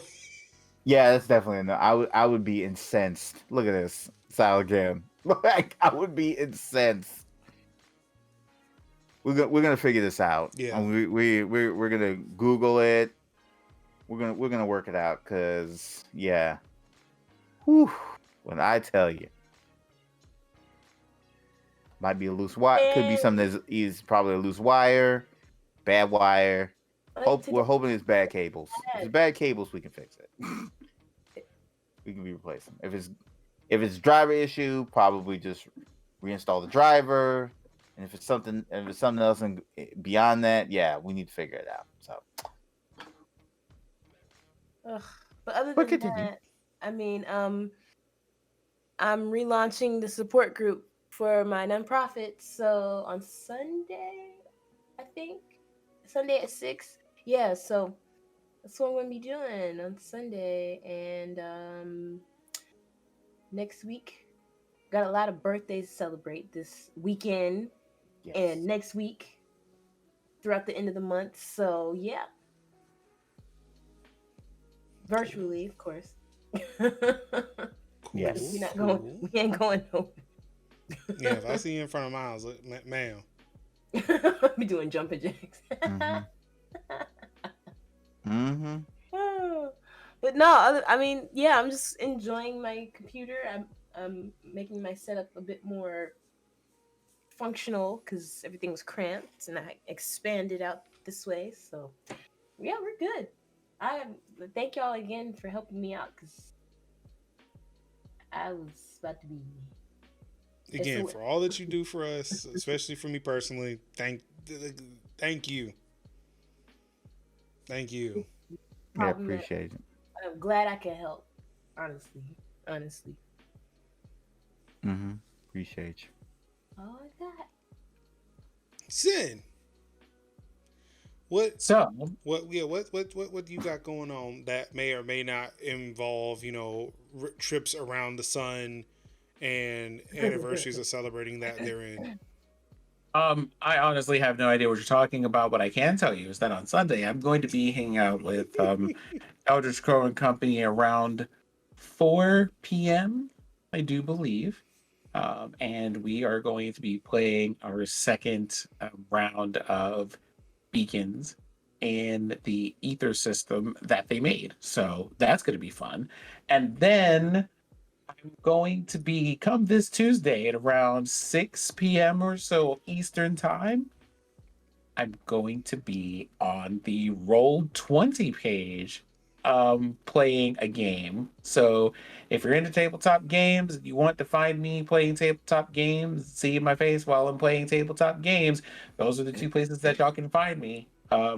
With a game that is being run by B called I think it's called like Rolling Rifles or something like this. Let me find the precise name for this because it's going to bother me if I don't. Ross Rifles. So yeah, we're going to be out here playing Ross Rifles.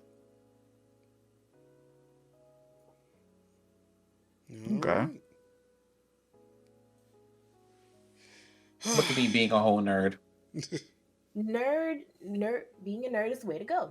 Exactly. It's how we've all found our success. Mm-hmm. You're right. You are right.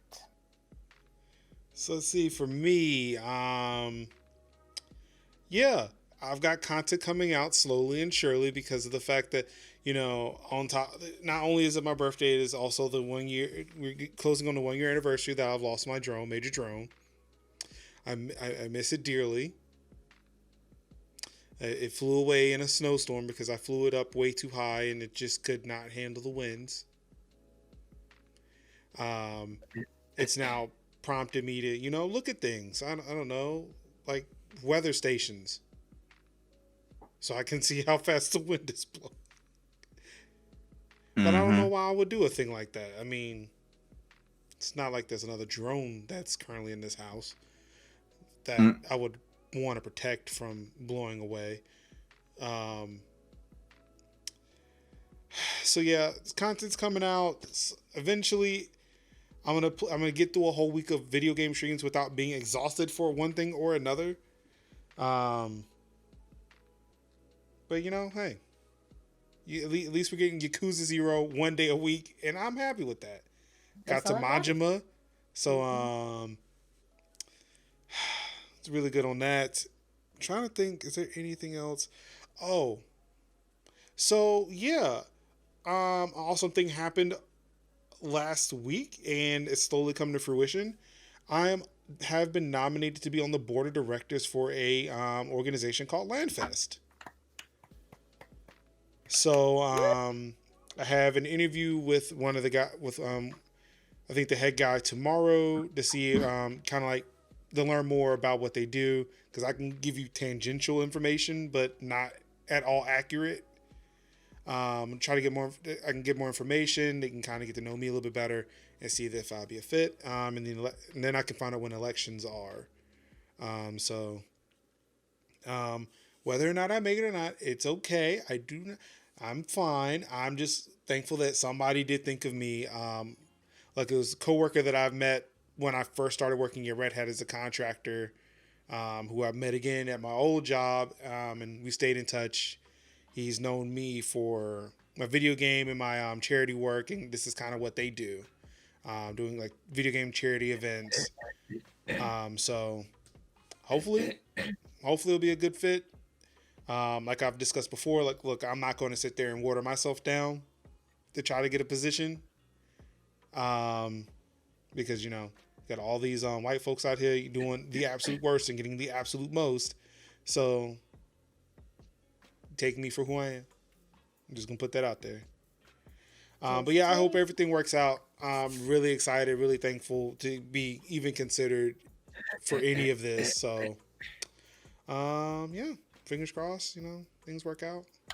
So now if you're a praying person, pray for me. If not, positive vibes work too. Yeah, Thoughts, vibes, yeah, energy, all that. positive energy. And for me, yes, because my birthday is on Monday. Hey. I am off. No, I'm not. I took the day off, which something I normally don't do. But again, I need that. And apparently, food will be bought to me, as I've been told. Good. Food will be. My wife is bring. She said she's just going to bring food to me, and apparently it's a mystery dish. There's a mystery meal. I don't know what it is, and that is bugging the shit out of me. I don't know about mystery now. You can't. She says it's something that I like. Okay. So it's something I haven't had since the pandemic. So okay. I guess Waffle House. One, that is something I've had since the pandemic, but I guess Waffle House, that's my number one. Okay. And she was like, nope, didn't even think about that, but that's breakfast. Right. It's the Checkers. She said, nope, that's not it, but that's lunch now. I couldn't figure out what the thing is that she's wanting to do for me. So I'm excited. I'm excited, a little nervous, but we'll see where that goes. I mean, I imagine I'll like it. I don't think she'll do that to me. I'm a very picky eater, so. But yeah, that's all I got here, and I think that's it for the show. Thank you all. Thanks everybody for coming through. Really do appreciate it. This is another one of those long ones. So I have a feeling that I will fall asleep before any of this gets remuxed or encoded. Yeah. Yeah. I mean, get some sleep though. Yeah, it'll probably me putting this in handbrake, laying on the couch, and then waking up Friday morning and say, "Oh shit." So yeah, this will probably be up later than usual. But yeah, it'll be there. Thank y'all for tuning in to another episode of Tech Talk Thursday for Thursday, February 18th, 2021. Of course, next week we will be playing Overcooked 2. Yeah. And knowing Anka, just like she did with the last time we played video game, she brought in some breaking news, so I'll be expecting that from her. That's her homework. Find some breaking news and bring it in, so we can at least talk about some type of tech. The rover landed on Mars today. That's old news, but something like that. No, that's a hate symbol. We don't do that one anymore. Okay. We don't do the AOK symbol anymore. No. Nope. But look, you're on the right path. Yeah. You're on the right path. Something like that, except things that nobody saw before. It has to be breaking at that time between 8 and 10. Again, that cyberpunk news was wow. Big talk. Yeah. But that's it for the show. Thank you everybody for coming through. Of course, you all could have been watching any stream in the world. You could have hold on. You could have been anywhere in the world, could have been watching any stream in the world. You could have been reading the tech and gaming news yourself, but nope, you let us mine that for you and present it. At least before Nvidia makes it more difficult to do. And we thank y'all for that. Thank y'all so much for coming through. Of course, all I've got left to say is I love you. Peace. Wakanda forever from Warrior Falls.